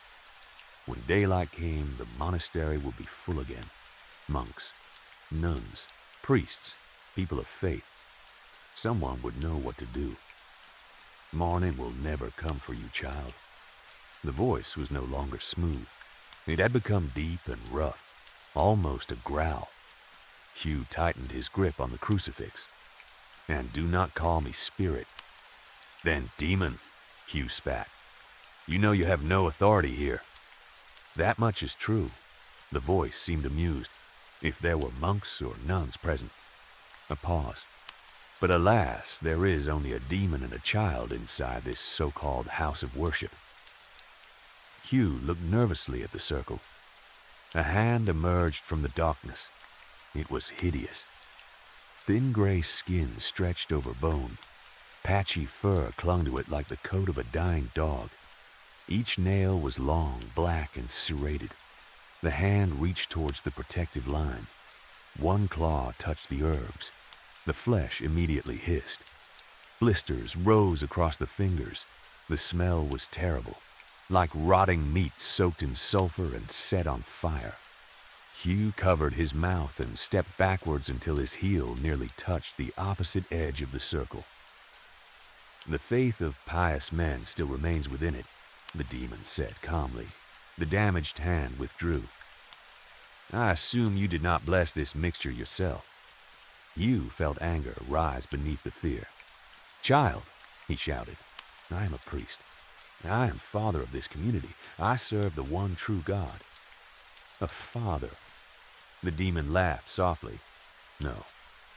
Its voice lowered. "You are father to no one. Your God does not allow men like you to father children, nor does he allow men like you to—" "Silence!"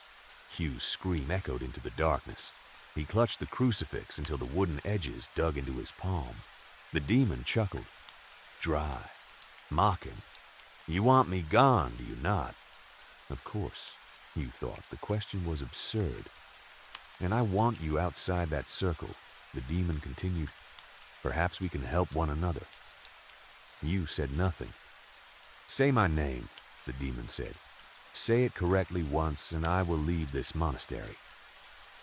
And if I step outside, I take you with me. No.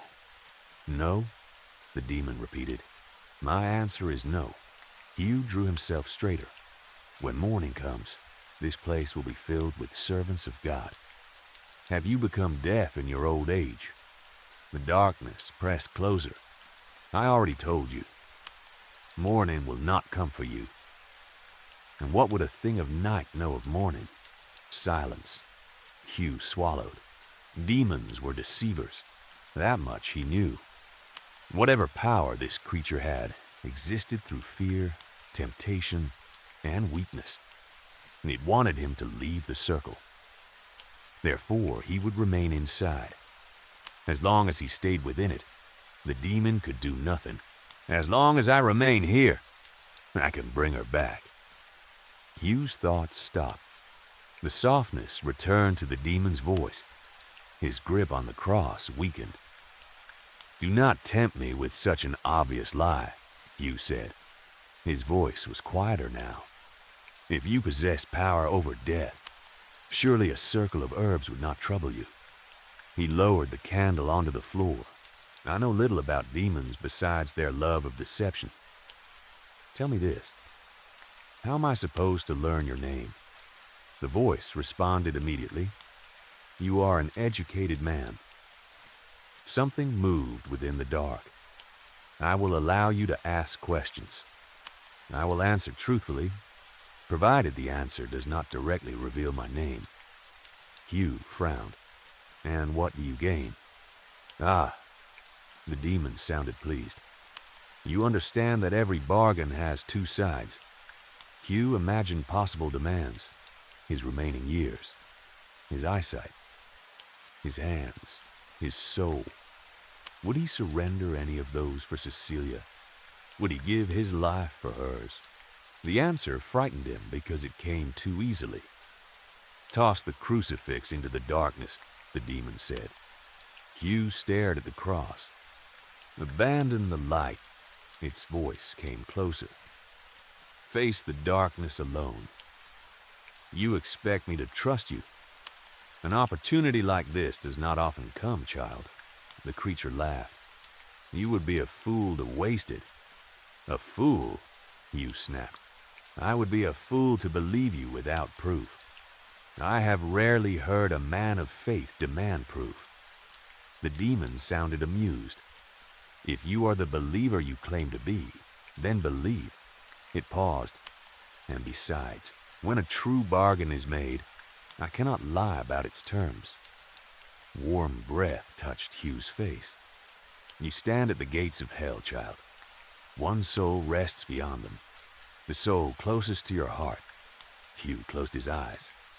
And your will hesitates. I will do it, he whispered. His eyes opened. But never again say that Cecilia belongs in hell. The darkness shifted. Very well. The demon's voice became almost cheerful. Here's our agreement. Speak my name correctly and Cecilia Westcott will return from death. You may ask me questions, and I will answer truthfully unless doing so directly gives away my name.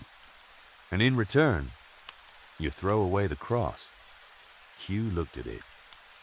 And if I step outside the circle, he said, I die. The demon did not answer. It did not need to. Throw it, the demon whispered, and you will be one step closer to Cecilia. Hugh's stomach twisted at hearing her name spoken by that thing. He hated the sound of it. I would not be tempted by kingdoms, he thought.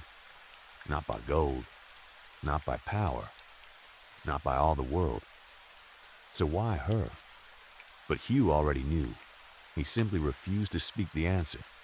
He raised the crucifix. Then he threw it into the darkness. As soon as it left his hand, Hugh closed his eyes and prayed. Not one of the formal prayers he had repeated thousands of times. Not a memorized psalm. Something honest. Our Father in heaven, thank you for placing Cecilia in my path. Without her, I would have died in some alley. Without her, I would have remained buried beneath guilt. I would never have known your light. I know I can never repay you for her. But please, let me try. Give me the strength to save someone. Just once. Let me save someone. The carved face of Christ on the crucifix seemed never to turn from Hugh, even while it flew into the dark. If Hugh had opened his eyes, he might have believed his first truly honest prayer had been answered. If he had opened them, he would have realized he now stood without the cross. If he had opened them, he would have seen the hatred twisting across the demon's face when the crucifix struck stone. Tonk. Hugh opened his eyes. Light blinded him. Warmth covered his face. The air smelled of roasted meat, vegetables, fruit, bread, spices, and cakes. Food beyond anything he had tasted in years. Then he heard singing. Clear. Beautiful. Cecilia. Hugh's heart seemed to stop. His eyes slowly adjusted. The monastery was gone. He stood inside a wooden cabin. A large banquet table occupied the center of the room. It was covered with meats, pastries, fruits, breads, cheeses, and dishes Hugh could not name. The demon sat at the table. Its angelic appearance had returned. But now there was color. Its clothing was rich blue. Its hair shone gold like morning sunlight. The great wings behind it were white. Yet the eyes remained gray. Cold stone hidden inside beauty. The demon ate slowly, not with enjoyment. It held each mouthful between its teeth as though studying the taste. Hugh had the disturbing feeling that it was learning how to eat by observation. Or perhaps preparing to taste something else. You are Shax, Hugh said suddenly, demon of night and dreams. The creature looked up. Although I spend much time in darkness, that does not mean I rule it. It smiled. Wrong. Hugh ignored the food. He studied the room. Something about the cabin felt familiar. The wooden walls, the small windows, the kitchen doorway. Yet when Hugh looked down, he noticed something impossible. Inside the protective circle, the floor remained the monastery's cold stone. Beyond the circle stood the cabin's wooden boards. The illusion began exactly where the herbs ended. Then Cecilia sang again. The sound came from another room. The kitchen, Hugh thought. She is in the kitchen. He did not know how he knew. Perhaps because the cabin itself came from memory. Perhaps because the demon wanted him to know. Hugh reached for the knife still lying inside the circle. He pressed his thumb against the blade. Pain helped him remain focused. You are Murmur, he said, Lord of necromancy and delusion. No. The demon put another piece of food into its mouth. Hugh frowned. Then how can you return Cecilia to life if necromancy is not your domain? The demon sighed. I do not say I know nothing of necromancy. It swallowed. A life for a life. That is among the oldest rules. Hugh tightened his grip. If you speak my name, you gain power over me. You could use that power to make me sacrifice myself for her. The answer frightened Hugh because the demon had promised truth. Why did you come here? Hugh asked. The demon paused. Empty monasteries are rare. Its eyes moved across the room. A priest drowning in private turmoil is rarer. It smiled. I came for you. Why? Because belief is all you have ever possessed. The demon leaned forward. And now I have taken even that comfort from you. Hugh's jaw tightened. My presence proves your God exists. So what becomes of faith once uncertainty is gone? I still believe. Do you? The demon's tone remained gentle. Belief belongs to uncertainty. Knowledge requires obedience. Its eyes sharpened. So your question is no longer whether God exists. Your question is whether you still love him now that you know. You said nothing. Can love survive obedience? The demon asked. Can obedience survive love? Is love itself a sin that must be cut away? That is a lie. Hugh's voice shook. My Lord teaches mercy, kindness, forgiveness. Why do you keep lying to yourself? The demon's voice softened. We both know you were never the most devoted believer. Hugh froze. And there were many nights, the demon continued, when you wished you had never taken your vows. Hugh opened his mouth. No answer came. For a moment he could hear his own pulse. He wanted some clever theological response, some piece of scripture, anything. But doubt sat heavily against his chest. Only Cecilia's distant singing remained. So this is why you came, Hugh whispered, to torment me. The demon looked towards the kitchen. Are we not nearly out of food? It called casually. Cecilia Westcott, bring us more. The singing stopped. Footsteps approached. Hugh's heart began hammering. She appeared in the doorway, young, not the old woman whose body waited for burial. Young Cecilia. Her caramel-colored hair fell over her shoulders. Her skin was smooth, her eyes alive. She looked exactly as Hugh remembered her from decades earlier. A dream. One he had never allowed himself to have. His thumb pressed harder against the knife. Blood appeared. Drops fell. They struck monastery stone, not cabin wood. Remember, he told himself, the circle is real. Everything else belongs to the demon. You are Dantalion, Hugh whispered. Lord of temptation. The demon did not reply. Hugh knew from its expression that he was wrong. Cecilia approached wearing a gray kirtle. The sight nearly broke him. She carried a tray piled with meat and pastries. Then Hugh remembered the cabin. This was his childhood home. He had known those walls, that table, the kitchen beyond. The demon had reached into his memory and rebuilt it. So that was the game. Not simply fear, nostalgia, regret, love, every weakness. You look. Hugh's voice failed. Cecilia smiled. What? Nice. She laughed softly and spun once. I found this among your mother's old things. I think it suits me. Hugh almost smiled. For 1 second, he forgot everything. Then the knife cut deeper into his thumb. He welcomed the pain. This is not her. My Cecilia died old. This is a memory wearing her face. Still, he allowed himself 1 more second. You look terrible, he said quietly. You look nearly dead. Cecilia smiled. You all right, Hugh? That voice, the concern. For 1 instant, he was young again.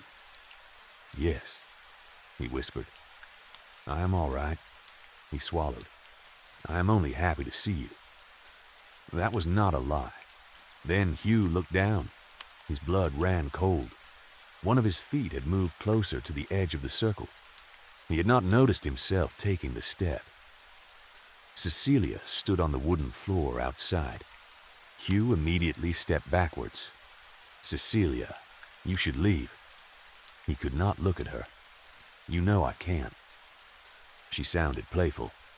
I came to bring food for you and the great dragon. Hugh looked sharply at the demon. The great dragon. The name was familiar, biblical, old. The demon smiled. I have been called that. Hugh's hope rose. But it isn't my name. The demon gestured beside itself. Cecilia, place the food here. She obeyed. And sit with us. No. Hugh's voice cracked. Cecilia, please. She ignored him. That is not a man. It is a demon. She continued towards the table. Hugh's thoughts raced. You are Beelzebub, lord of flies and decay. No. Belial, king of pride and reflections. Wrong. Hugh searched his memory. Nothing. Those were the names he knew. Cecilia placed the tray on the table and sat beside the demon, one enormous white wing folded around her shoulders. "Is that all?" the demon asked. To think a priest does not know my name." The creature shook its head with false disappointment. "You are a miserable display of faith." Hugh's breathing became shallow. "You should simply step outside. Spare yourself the humiliation. I can still ask questions. Yet." The demon smiled. Hugh swallowed, then asked the question he feared most. "Did Cecilia go to hell?" Cecilia looked towards the demon. The creature's eyes remained on Hugh. "Yes." Something inside Hugh became strangely calm. "I know you are lying." His voice became stronger. "If anyone deserved heaven, it was Cecilia. No nun or monk I have known was more faithful." He pointed towards the creature. "I wager I have already spoken your name, and you are too much of a coward to admit it." The demon's smile vanished. Coward. The single word cracked through the cabin like breaking stone. Its wings tightened around Cecilia. "How dare you call me coward when you have hidden your entire life behind lies?" The beautiful face trembled. "You were too afraid to step into truth." Hugh had struck something. For the first time, the demon looked genuinely angry. "Your precious Cecilia may have lived righteously," it said, "but her heart sinned." Hugh stared. "Every day." The demon's mouth twisted. "Even on the day she died." Hugh's stomach tightened. "You are alike in that way." The demon regained control. Its arm moved around Cecilia, then lower, across her waist, under her dress. Hugh stepped forward before catching himself. "What are you doing?" The demon did not answer. It turned Cecilia's face toward itself, then kissed her. Cecilia immediately struggled. Her eyes widened in terror. She pushed against its chest. Hugh's hand closed tightly around the knife. "Let her go." His voice shook the room. "By God, release her." The demon continued. Its eyes remained fixed on Hugh. Cecilia screamed, but the scream twisted into singing. Her beautiful voice became something terrible, a piercing, impossible cry that filled Hugh's skull. His grip on the knife changed. He was no longer holding the blade. Now he held the handle. He raised it. For one horrifying instant, the demon's face was not its own. It was Hugh's father. "Stop." Hugh lifted the knife higher. He could save someone. Finally, crack. Everything stopped. The song, Cecilia, the demon, Hugh. Blood dripped from Hugh's raised hand. The droplets seemed to fall impossibly slowly. His eyes followed them. Then he saw his foot. It rested directly on the edge of the protective circle. One more movement and he would have crossed. The demon released Cecilia. She collapsed like a puppet whose strings had been cut. The cabin disappeared. Darkness rushed in from every direction. The angel vanished. Only two eyes remained inside the blackness. Hugh stumbled backwards. The knife fell from his injured hand. "Damn you!" His voice echoed through the void. "Damn whatever name you carry." The darkness pressed closer. "You think torment makes you powerful?" Hugh was shaking now. "You starving shadow." He lifted his bloody hand. "You cannot endure the thought that I would walk willingly into hell for her. So you twist her. You mock her." Tears ran down his face. "You defile the only person I ever loved." Silence. Then the demon spoke. "Ah." Its voice came from everywhere. "So you do love her." Hugh stopped. For years, perhaps decades, he had avoided those words. Now there was no reason left. I was nothing. His voice cracked. The memories came. "I slept in filth. He stared into the dark. I ate whatever others threw away. I lived from one cold night to the next. The ground beneath me was the only thing I could trust. His breathing became rough. Then she sat beside me. The demon remained silent. She did not preach. Hugh's hands shook. She did not tell me God had sent her. A broken laugh escaped him. She simply sat down. His eyes filled again. She looked at me and saw something human. He swallowed. I still do not know what. His voice softened. She spoke as though my face mattered. A faint smile appeared through the tears. And she laughed. Hugh pressed one hand against his chest. God. She laughed at something I said. He closed his eyes. I could not remember the last time anyone had laughed with me rather than at me. The darkness seemed to listen. She brought me to God without scripture. Hugh opened his eyes. She did it simply by living. His voice became steadier. She sang in the chapel, and I would stand in the doorway listening. He looked towards where Cecilia had been. I thought that was what God sounded like. His shoulders trembled. She taught me bread could have flavor. That morning was something to be grateful for. That life could be more than surviving until darkness came again. A long pause.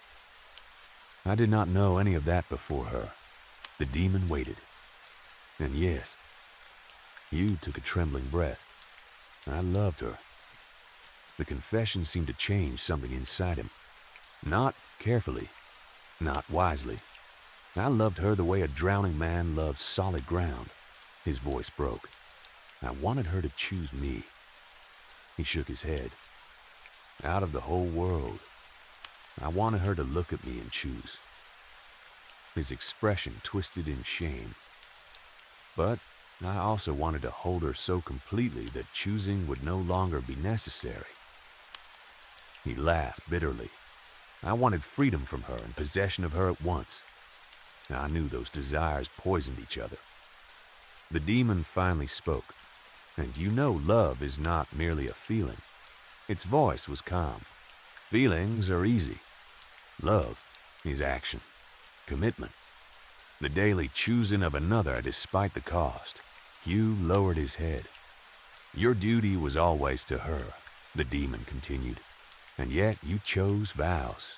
Its voice became almost gentle. You chose the simpler path and called it the harder one. Hugh looked up sharply. You told yourself God demanded silence. The demon whispered. God demanded no such thing. Its voice sharpened. You were simply a coward in a collar. She made me, Hugh shouted. The words burst out of him. Do you understand? He stepped forward again before stopping inside the circle. Before Cecilia, I was something that breathed, ate, and occupied space. His eyes burned. She made me believe the world had purpose, that God might be real, that he might be good. His voice became a whisper, that I might be worth something to another person. The demon answered immediately, and you never told her. You froze. You stood in doorways for 40 years. The words cut deeper than any knife. You watched her. You loved her. And you never once told her what she had done for you. Hugh raised his bloody hand to his forehead. I let her die without knowing. The thought nearly destroyed him.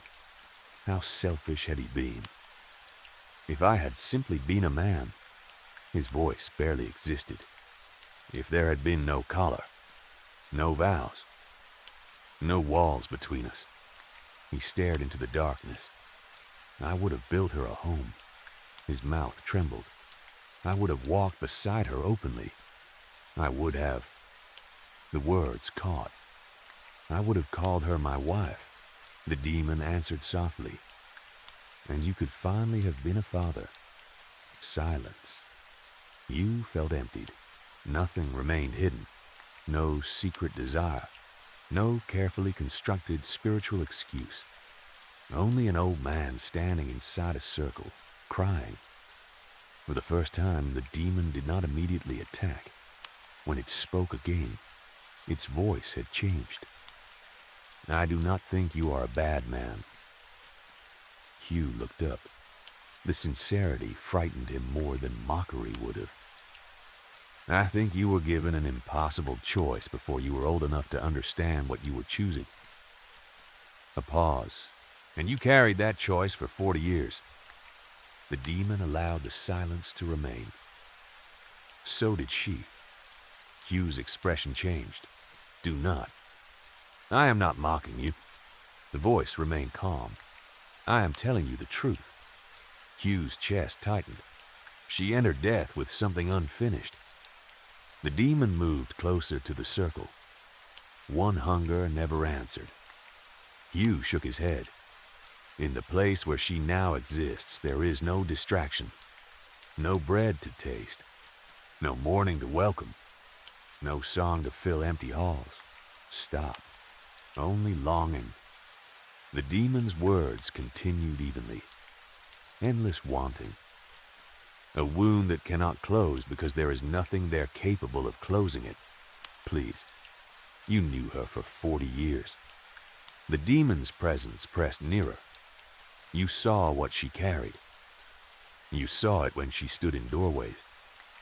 You saw the way she watched you when she believed you were not looking. Hugh covered his face. "Tell me I am lying." He could not. "She has cried oceans." The demon's voice softened. "Her regrets have become the whole of her existence." "Stop. I am not saying she weeps only for you." Hugh began shaking. "I am saying she drowns." The darkness seemed suddenly deeper. "That is what hell is for her. Not fire. Not iron chains. Depth. Endless depth with no surface." Hugh's breathing became fast. Every soul there carries the full weight of what they were when they died. Every wound. Every regret. Every hunger unanswered. And there is no one to help carry it. The demon was inches from the protective circle now. Hugh could smell its hot, rotten breath. That weight existed before tonight. It will exist after. It is not a sentence that can simply be canceled. The demon paused. But weight shared is weight reduced. Hugh slowly lowered his hands. Not healed. Not removed. Simply less. The darkness shifted. Two people drowning in the same water do not necessarily drown faster. The demon's voice became almost tender. Sometimes they keep one another from sinking quite so deep. Hugh did not speak. "What I offer you," the demon said, "is one drop removed from her ocean." "From an ocean?" Hugh whispered. "Yes." A sound almost like laughter escaped him. "You asked me to damn myself for one drop." "No." The demon corrected him. "I tell you that to Cecilia, in that depth, one drop is everything."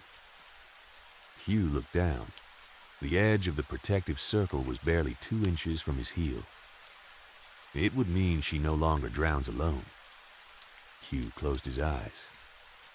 "That is a wicked thing to offer a man." "Yes." The demon did not deny it. "But you are not wondering whether it is wicked." Hugh opened his eyes. "You are wondering whether it is true." The words remained between them. Hugh thought of 40 years spent doing what he had believed was right. 40 years of discipline, prayer, silence, restraint.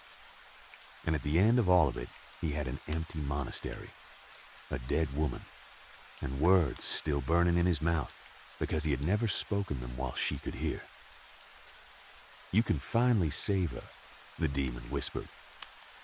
Hugh looked into the darkness. Then he stepped forward. His foot crossed the circle. The sound was almost nothing. One quiet step against cold stone. But inside the endless silence, it carried clearly. For one strange instant, Hugh thought it sounded like the beginning of a song. A single first note. Perhaps something Cecilia might once have sung if the world had been kinder. Father Hugh never saw mourning. The demon had told the truth about that. Yet when dawn finally touched the monastery windows, the first light revealed a strange calm throughout the chamber. The candles had burned out. Cecilia Westcott's body remained prepared for burial. The protective herbs lay scattered across the floor, their circle broken. There was blood near the final candle, a knife, a crucifix several feet away, but no Father Hugh. The monks searched the monastery, then the grounds, then the neighboring roads and woods. No sign of him was ever found.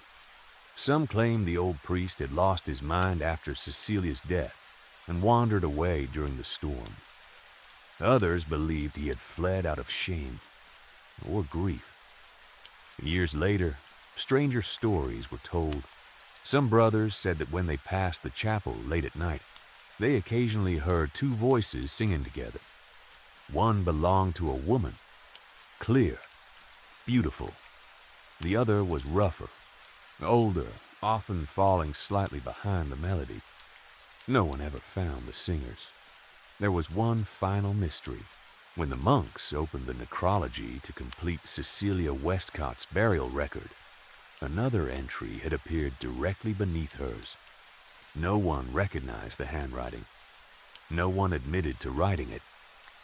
The ink looked old. Though the page had been blank the night before, it contained only a name and a date. Father Hugh, 24, August 1818. Story 4. This part of the city always felt like a ghost town at night.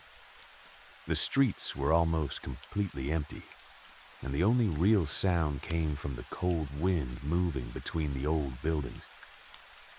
Every few minutes, a strong gust would sweep through the narrow streets and send loose trash scraping across the pavement. The buildings looked ancient. Most of them were made of dark brick stained by years of rain, smoke, and neglect. Some windows were boarded up. Others had curtains hanging loosely behind dirty glass. The architecture itself looked outdated, like the neighborhood had been forgotten while the rest of the city kept changing. Even before anything happened, I remember feeling like I was not supposed to be there.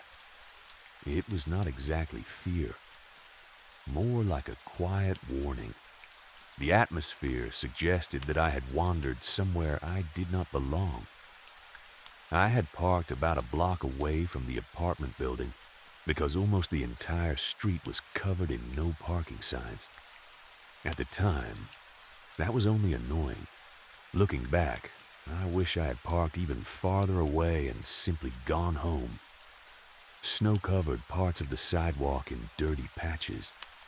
It had been stepped on so many times that most of it had turned into hard gray slush. Every step made a wet crunch beneath my shoes. I pulled my coat tighter around myself. It was dark blue with cheap fake fur lining the inside. I had bought it because it looked warmer than it actually was. That night, the wind cut through it easily. As I walked deeper into the neighborhood, the houses and apartment buildings became more crowded together. Trash bags sat beside fences. Weeds grew through cracks in the pavement. Several front yards were completely overgrown despite the winter weather. The outer edge of the city wasn't known for being well maintained. Homeless people sometimes slept in abandoned buildings there, and most people I knew avoided the area after dark. I told myself I was only there for a babysitting job. One night, a few hours, easy money. I was 18 at the time, and easy money was enough to convince me to ignore a lot of warning signs. Eventually, I reached the building. It was taller and thinner than I remembered from the picture Mrs. Morgan had sent me. 5 floors, according to her. The building seemed almost black against the night sky. The brick exterior was worn down and cracked in several places. A few windows had yellow light behind them, but Most were dark. I stopped at the bottom of the front steps and looked up. Something about the shape of the building bothered me. It looked slightly uneven. Not leaning exactly, but wrong in a way I could not explain. I took a deep breath. A small cloud formed in front of my mouth. Then I climbed the steps. The front door was painted a dark navy blue, though most of the color had faded. Green-black mold had gathered along the bottom edge. I reached toward the rusted gold-colored handle. Before I touched it, the door opened by itself. Slowly, the hinges gave a long creak. I froze. For a second, I considered turning around. Then another gust of cold wind hit my back. I pushed the door open and stepped inside. The first floor was narrow and almost completely dark. A strange, square-shaped staircase went upward through the middle of the building, circling around an empty center. The air inside was only slightly warmer than outside, but I was desperate to escape the cold. I stepped onto the old welcome mat and stomped snow from my shoes. The building smelled strange. Dust, mildew, something else beneath it. At the time, I couldn't place the smell. Later, I realized it was sulfur. I started climbing. The stairs were made of old metal and complained with every step. Clank, clank, clank. My footsteps echoed through the building. I passed the second floor, then the third, then the fourth. There were apartment doors on every level. 401, 402, 403. Normal. When I reached the next flight, I noticed something strange. The fifth floor had only one apartment. Room 501. At the top of the stairs was a long, narrow hallway. Plain gray walls closed in on both sides. There were no pictures, windows, or decorations. The hallway simply stretched toward a single door at the end. The sulfur smell became much stronger as I walked closer. I wrinkled my nose. I assumed there was some kind of plumbing problem. Maybe an old gas line. I knocked. Nothing. I waited and knocked again. This time the door opened. A middle-aged woman stood on the other side. She had short black hair, a warm smile, and bright red lipstick. "Hi, Aaron." I nodded. "Yes." "Oh, thank God. Come in, sweetheart." This was Mrs. Morgan. Her friendly personality immediately made me feel better. She stepped aside and invited me inside. The apartment was surprisingly cozy compared to the rest of the building. It was small but warm. The kitchen, dining table, and living room were all part of the same open space. There was an old leather couch facing a television. 2 doors stood beside the living room, which I assumed led to bedrooms. Another door near the kitchen was the bathroom. Mrs. Morgan gave me a quick tour. She seemed rushed. She wore a long sundress and high heels. That should have looked strange considering there was snow outside. But I did not say anything. She showed me where the snacks were supposed to be. She pointed toward one of the bedroom doors. "Bobby is already asleep." "Okay. Please don't wake him."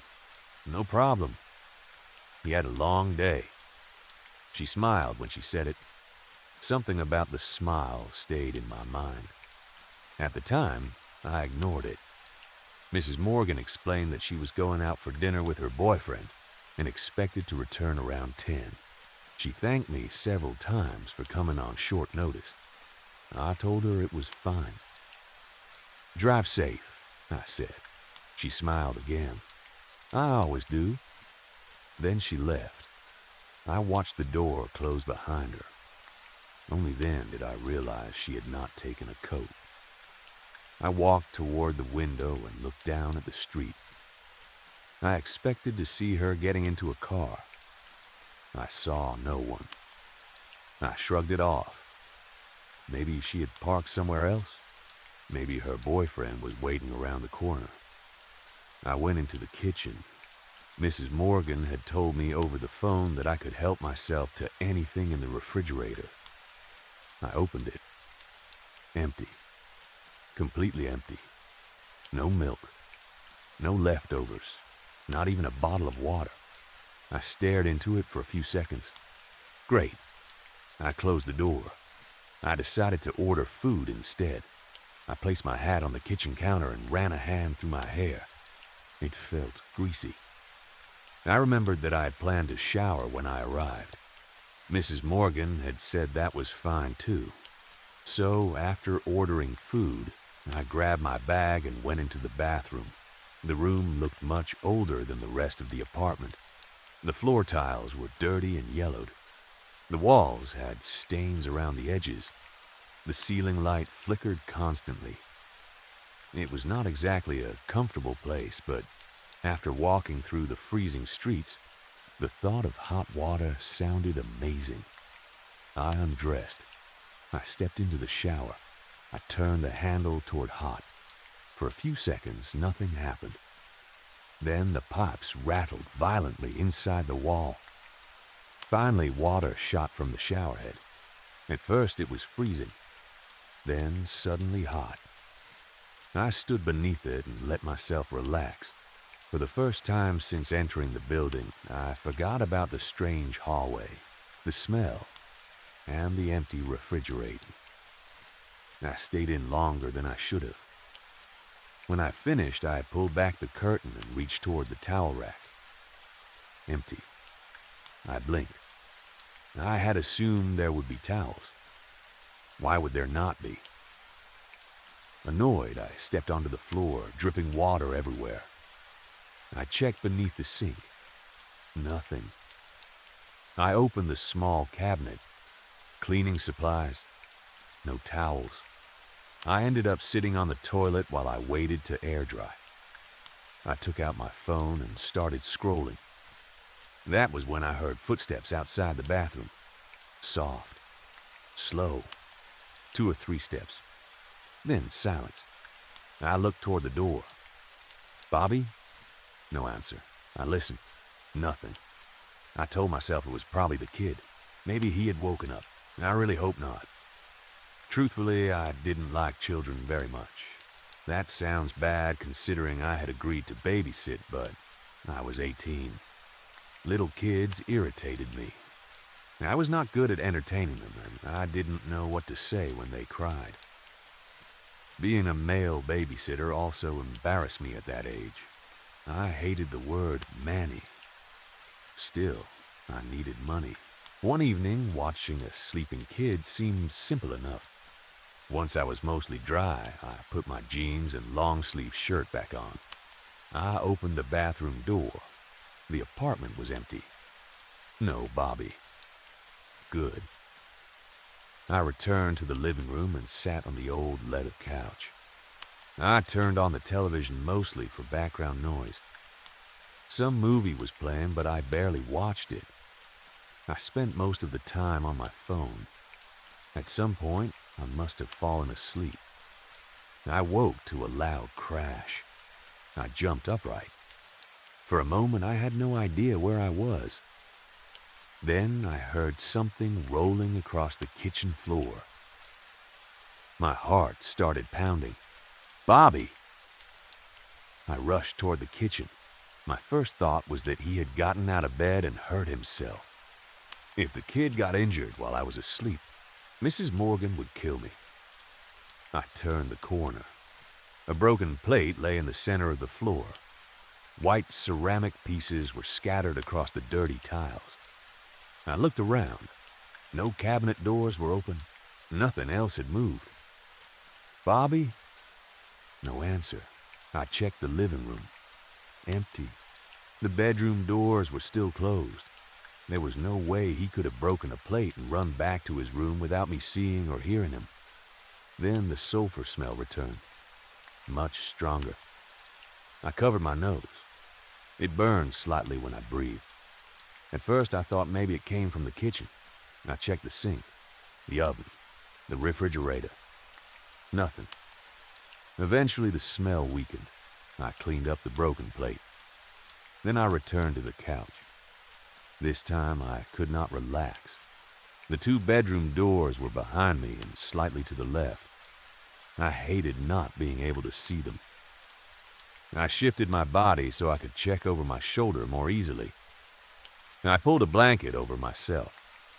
Every few minutes I looked back. Nothing. Eventually, my phone distracted me. I was scrolling through Instagram when I felt breath on the back of my neck. Warm. Close. The small hairs there moved. I shot off the couch and spun around. Nobody. My heart hammered. Goosebumps covered both arms. I stared around the room. Hello? Silence. I checked behind the couch. Nothing. The bedroom doors were closed. I took out my phone and checked the time. 8:30. Mrs. Morgan had said she would be home at 10. Only an hour and a half. I could survive that. I decided the couch was no longer comfortable. I moved into the kitchen where I could see almost the entire apartment. A few minutes later, I remembered my food. I had ordered it before showering. It should have arrived a long time ago. I walked to the front door and opened it. Nothing. No food, no bag, no delivery driver. Only the dark hallway. I stepped out slightly and looked toward the stairs. Hello? My voice echoed. No response. I went back inside and checked my phone. The driver had sent several messages. The newest one said, "I'm at the address, but I can't find apartment 501. I frowned. Another message. There are only 4 floors. I stared at the screen. He must have been at the wrong building. That was the only explanation. I typed the address again. He replied almost immediately, "Yeah, that's where I am." I started to respond. Then the power went out. Everything became black. I jumped. My phone nearly fell from my hand. The television shut off. The refrigerator stopped humming. The entire apartment disappeared into darkness. For several seconds, I stood still beside the kitchen counter. I could hear my breathing. Nothing else. I told myself it was the weather. Snowstorm. Old building. Power outage. Perfectly normal. My eyes slowly adjusted. The room began to take shape again. Couch, table, doorways. Then I noticed something in the far corner. A silhouette. Tall. Motionless. I squinted. My eyes watered from the effort. There was definitely something there. I think. I raised my phone. Before I turned on the flashlight, a loud screech tore through the apartment. It sounded like a heavy chair being dragged across a wooden floor. The noise lasted less than a second. I almost screamed. The figure remained in the corner. I turned on the flashlight. Slowly, I lifted it. Before the beam reached the corner, a deep groan came from the darkness. It sounded like an old goat crying in pain. The noise was so unnatural that I stopped moving. Then I forced the flashlight higher. The corner was empty. Nothing. No person, no chair. Just wall. My hands were shaking badly. I checked the time. 9 hours. 1 hour. I could wait 1 hour. I decided to lock myself in the bathroom. Using my phone flashlight, I moved along the wall until I reached it. I closed the door. Locked it. Then I sat on the floor. Nothing, I told myself, helped anymore. Something was wrong. Not strange, not inconvenient. Wrong. I stared at the clock on my phone. 9:03, 9:04. Every minute felt endless. Then I heard a soft hiss near the bottom of the door. I pointed my light down. A folded piece of paper slowly slid underneath. I stared at it. No hand appeared. Just paper. I waited several seconds before reaching for it. My fingers trembled as I unfolded the note. The page was covered in writing, not English. I did not recognize the language. The symbols looked old, sharp, almost carved. "Hello," I called. My voice cracked. Immediately, another note slid under the door. I jumped backward. This one was folded neatly. I opened it. 2 words. God cannot hear you. My hands began shaking harder. My temples felt hot. The sulfur smell became overwhelming. I thought I might vomit. Then the shower curtain behind me suddenly ripped closed. The metal rings screamed along the rail. I spun around. The curtain moved slightly before becoming still. I pointed my flashlight toward it. A faint whimper came from inside the shower, like a dog. I stood. The whimper became louder. I unlocked the bathroom door. I could not stay there. I stepped into the dark apartment.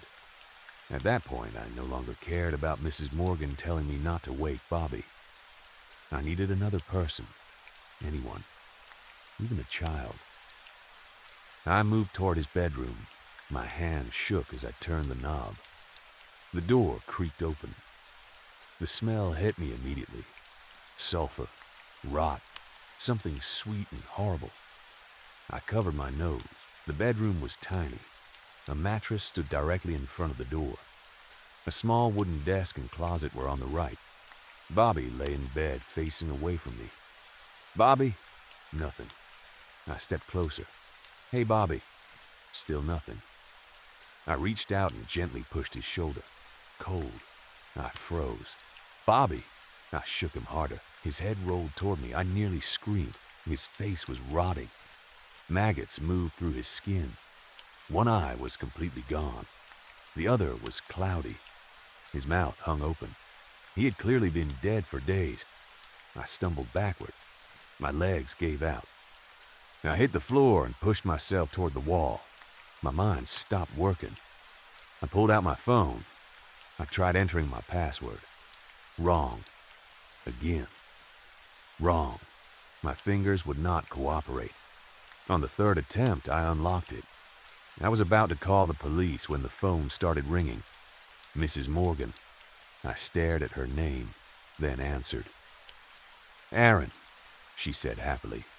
How are you, honey? Is everything all right? For a moment, hearing her voice actually made me feel better. It was familiar. Human. Then I remembered the body. It's Bobby. Bobby? Her voice remained calm. Aaron, honey, what's the matter? He's dead. There was a pause. Then Mrs. Morgan sighed. Oh, Aaron, I know, honey. My blood went cold. What? I told you not to disturb him, didn't I? I really didn't want you to have to see that. I stared at Bobby's body. What are you talking about? No answer. Mrs. Morgan, where are you? A soft laugh came through the phone. Honey, I'm already inside. The call ended. I slowly lowered the phone. Something moved inside the closet. Rummaging, fabric shifting, wood creaking. I raised my flashlight. The closet door was open. Mrs. Morgan stood inside. My whole body stopped. Her hair was no longer neat. It hung around her face in wet, tangled strands. The sundress she had worn earlier was soaked in blood. Her skin had a pale white glow in the darkness. She smiled, far too widely. Her eyes were bright red from strain, and tears were running down her cheeks. She did not blink. I could not move. We stared at each other. Seconds passed, maybe minutes. I have never felt fear like that before. Not nervousness, not panic. Something deeper. My body had decided movement would kill me. Eventually, I managed to whisper, Mrs. Morgan? She lowered herself into a squat. Her knees cracked loudly. Then she crawled toward the bed, not like a person. Her arms moved first, then her legs. She panted heavily as she crossed the floor. She disappeared behind the mattress. I could no longer see her. A clicking sound began beneath the bed, wet, guttural, repeated. Click, click, click. I waited for her to appear. Nothing. Then the clicking stopped. The lights came back on. The ceiling fan started spinning. I blinked. Bobby's body was gone. The bed was empty. The sulfur smell had disappeared. I stood slowly. Something about the light gave me enough courage to move. I walked toward the bedroom door. I did not run. For some reason, I thought sudden movement might trigger whatever was happening. I opened the door. From the kitchen came the sound of chopping, wet chopping, and sloshing. I leaned out. The noise became clearer. I needed to pass the kitchen to reach the front door. I took a breath. Then I ran. I reached the entrance and grabbed the handle. The door would not open. I pulled harder. Nothing. The wood around the frame looked different now. Older. Rotten. Green-blue mold spread across it. When I pulled my hand away, residue covered my fingers. The apartment itself seemed to be decaying. The walls looked stained. Wallpaper curled away. The smell returned. Behind me, the chopping continued. I should not have looked. I did. Mrs. Morgan was in the kitchen. She sat on top of a man. I never clearly saw his face. There was too much blood. She held a dull kitchen knife above her head, then brought it down into his chest. Again, again, again. The man did not move. He had clearly been dead for some time. She kept stabbing anyway. I turned back toward the door. I pulled with everything I had. It felt like someone on the other side was holding the handle shut. My arms burned. Tears ran down my face. I stopped caring. The chopping behind me suddenly ended. Silence. I slowly turned. Mrs. Morgan stood in the kitchen, knife in hand. She was staring at me. She was no longer smiling. She looked furious. Her eyebrows pulled together. Her lips pressed tight. Then she took one step toward me. I ran. The bathroom was only a few feet away. I heard her coming behind me. Her footsteps slammed against the floor. Her breathing sounded rough and angry. I reached the bathroom. Her shadow stretched across the wall beside mine. She was almost touching me. I slammed my shoulder into the door and fell inside. Before closing it, I saw her clearly. She looked worse than before. Her arms and legs were incredibly thin. Her joints pushed sharply against the skin. Parts of her body looked rotten. Her face was covered with blood. Her red eyes seemed ready to burst. She raised the knife. I slammed the door, locked it. Immediately she hit it. Bang! The whole frame shook. Bang! I looked around desperately for something I could use as a weapon. Nothing. Then I saw a window. I froze. There had not been a window before, I was sure. When I'd showered earlier, that wall had been solid. Now there was a window. Mrs. Morgan struck the door again. I opened it. Outside was darkness, not the alley, not the city, nothing. Pure black, a void. I stuck my head out. No ground, no walls, no stars, nothing. I hesitated. Maybe I could fight her. She was only a thin, middle-aged woman. Maybe fear had made everything look worse than it really was. Then the bathroom door burst open. Mrs. Morgan stood there, except she was no longer a woman. Her skin had turned dark gray. Her eyes were completely red. Her arms had stretched until her hands almost reached the floor. Her mouth opened too wide. What stood in that doorway was the closest thing to a demon I have ever seen. I did the only reasonable thing left. I jumped through the window, into nothing. I fell. At first, I screamed. The apartment disappeared above me. Darkness surrounded everything. I kept falling. Seconds passed. Then a minute. Then several. There was no ground. Eventually, my screaming stopped because I ran out of breath. The sensation became strangely like a roller coaster. Wind struck my face. My stomach lifted. I fell faster and faster. I began wondering whether I would fall forever. Then everything stopped. Cold. That was the first thing I noticed. My palms were freezing. So was the side of my face. I opened my eyes. Snow.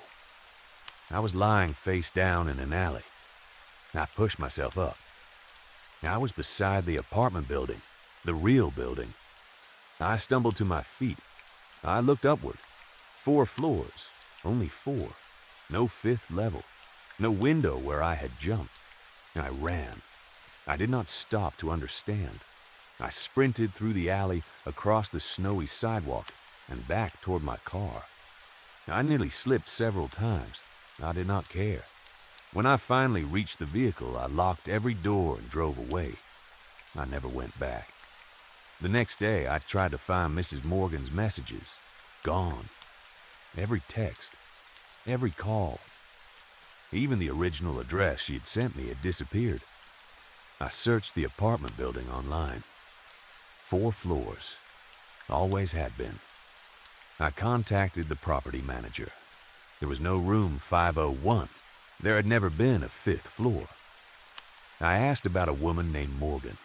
No one by that name had ever rented there. I asked about a child named Bobby. Nothing.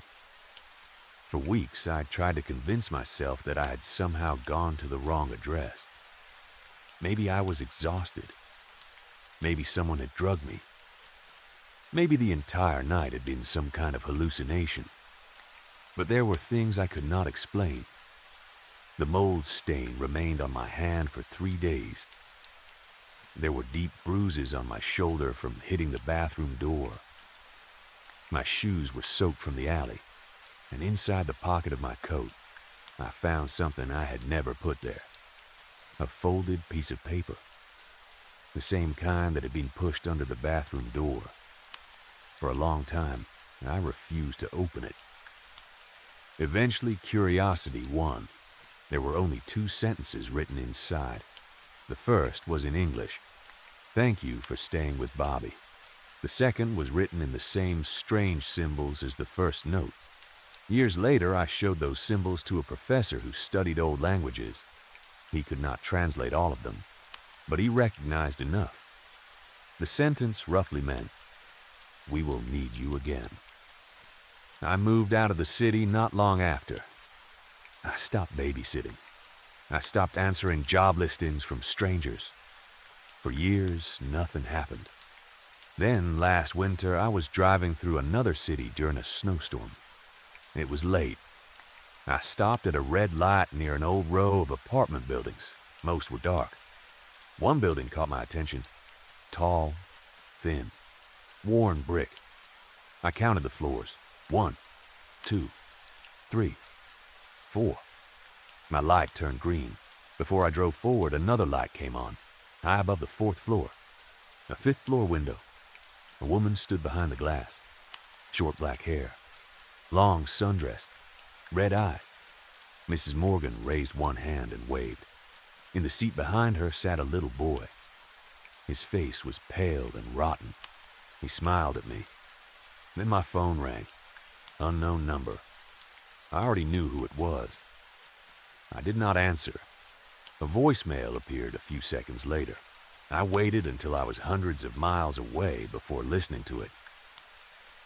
Mrs. Morgan's voice came through the speaker, as warm and friendly as I remembered. "Aaron, honey, Bobby's awake now." A pause, then the sound of a child laughing. "He's been asking when his babysitter is coming back."